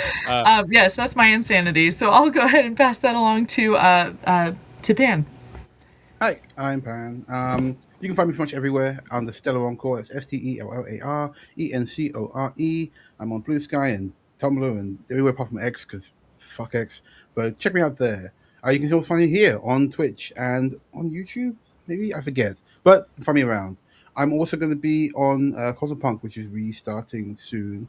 Yay. I think it's going out there. Yeah, it's been a while. We're looking forward to get back into it. And I got a couple of things which I don't think I can talk about yet because they're not done yet. But other things coming up. Keep an eye on the socials to find out. Cool. Oh, and I was playing Rider 35, piloting Grand Star / Carrion, who hasn't said a word this whole time, which is great. I love it. Yeah. What a great thing. It's so fun to be someone who doesn't talk a lot. As I can see, I talk a lot. So Yeah. Okay, and finally Fawn. Hi, I am Fawn. You can follow me at Fawn the Legend on pretty much every social media platform. I was playing Donovan, our absolutely rich and ridiculous, I guess, pilot in this episode.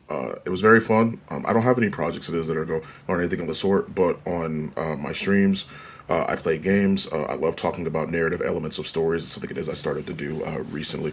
And I like making characters. I like finding out what makes characters tick and what makes them really, really cool. So that's pretty much what my streams are about. I'm either playing games or I'm yapping about something narratively or trying to look at intricacies for media literacy, essentially. So it's very, very fun. And that's pretty much it. And I love Nice. how individual your characters were. All the mechs are so different, and the characterization just so good. Like, incredible stuff. Thank you all for being such awesome players. This was great fun. I have been Ben Newborn. I have been the system. And I mean, a lot of this game, I've not really had to do much because it's all been PvP, really. And I've just been helping you describe how you've smashed each other to bits, which was amazing. I wasn't really expecting someone to go right down to 0. We got like nearly 2 of you right down to 0. yeah, I knew it was as well. I saw Pan's face as he got that down to like 2 HP. That's fine. It was You know me. I like getting the shit mentality, so I'm all good. But no, that was fantastic. So yeah, I'm Ben Newbon. You can find me everywhere as Ben Newbon. There is no R in my surname. Please do not put an R in my surname. That is not me. I've done that a lot of times. Yeah, I know everyone does. But yes, you can find other games that I've written, including Overgrown, which is weird animal hybrid things, and Cybertopia, which was my very first game, which I now run a podcast of, which features Pan as one of my players. We are just about to start season 3. It's all been recorded already. I've got like a year of material still to edit. But yeah, season 3 is about to start in the next couple of weeks, or maybe next month sometime. But yeah, that'll come out eventually. There's in-between season stuff going on at the moment, which is a lot of fun as well. So give that a listen. They're like little 10-15 minute episodes at the moment. So yeah, Cybertopia AP, wherever you find your podcasts or on YouTube. I'm also currently playing in a Lancer stream over on KNSD. I saw Keith, the GM, pop into chat earlier. So hi, Keith, if you're still there. I am also playing in a Stars Without Number campaign, which is so much fun. I am playing a kind of a AI program kind of thing. It's weird. It's great. I'm doing telekinesis and stuff. It's really cool. So that's on His Cursedness. So you can find. I think we're playing next Thursday. In fact, Is that a stream as well, or is that a pod? yeah, that's a stream on Cool, yeah, check it out, His check it out. Cursedness Twitch. I love that system. That's really cool. There's other stuff. There's so much stuff. There's too much stuff. Follow me on Blue Sky or just hit me up on Discord. I'm in too many Discords, so you'll probably find me somewhere. Ben But yeah, that's all my stuff, and I probably won't actually be releasing this game as an actual like written system. It's just another example of what you can do with the Crit Core SRD, which I'm writing. It's kind of half written, it needs to be finished. I'm also working on another game at the moment called Hearts and Minds, which is a card-based, kind of trick-based. If you've ever played the game Hearts, it's a bit like that. But it's like a collaborative, competitive society sort of game. So keep an eye out for that. My editor's been going through it for a while now, and she's absolutely loving it. So I think that's a good sign. And that'll come out in when it's finished, but probably in the next few months. But keep an eye out on stuff, and yeah, we'll be back in 2 weeks for the next session of End Stage Mechaclysm. Bye, everybody. Tiny robes he's wearing so fine, in the tavern sipping on wine, knows the secrets of the old halfling wizard never told. Mystic wand and a pointed hat, talks to people about this and that, sneaky tricks and a wink in his eye. Halfling wizard makes the hours fly. Oh, halfling wizard in the night, casting spells to the moonlight. He can talk and he can know, in his world the magic grows. Down the road in evening light, he'll engage you, that's his delight. Readers of the stars he seeks, in a crowd he's sure to speak.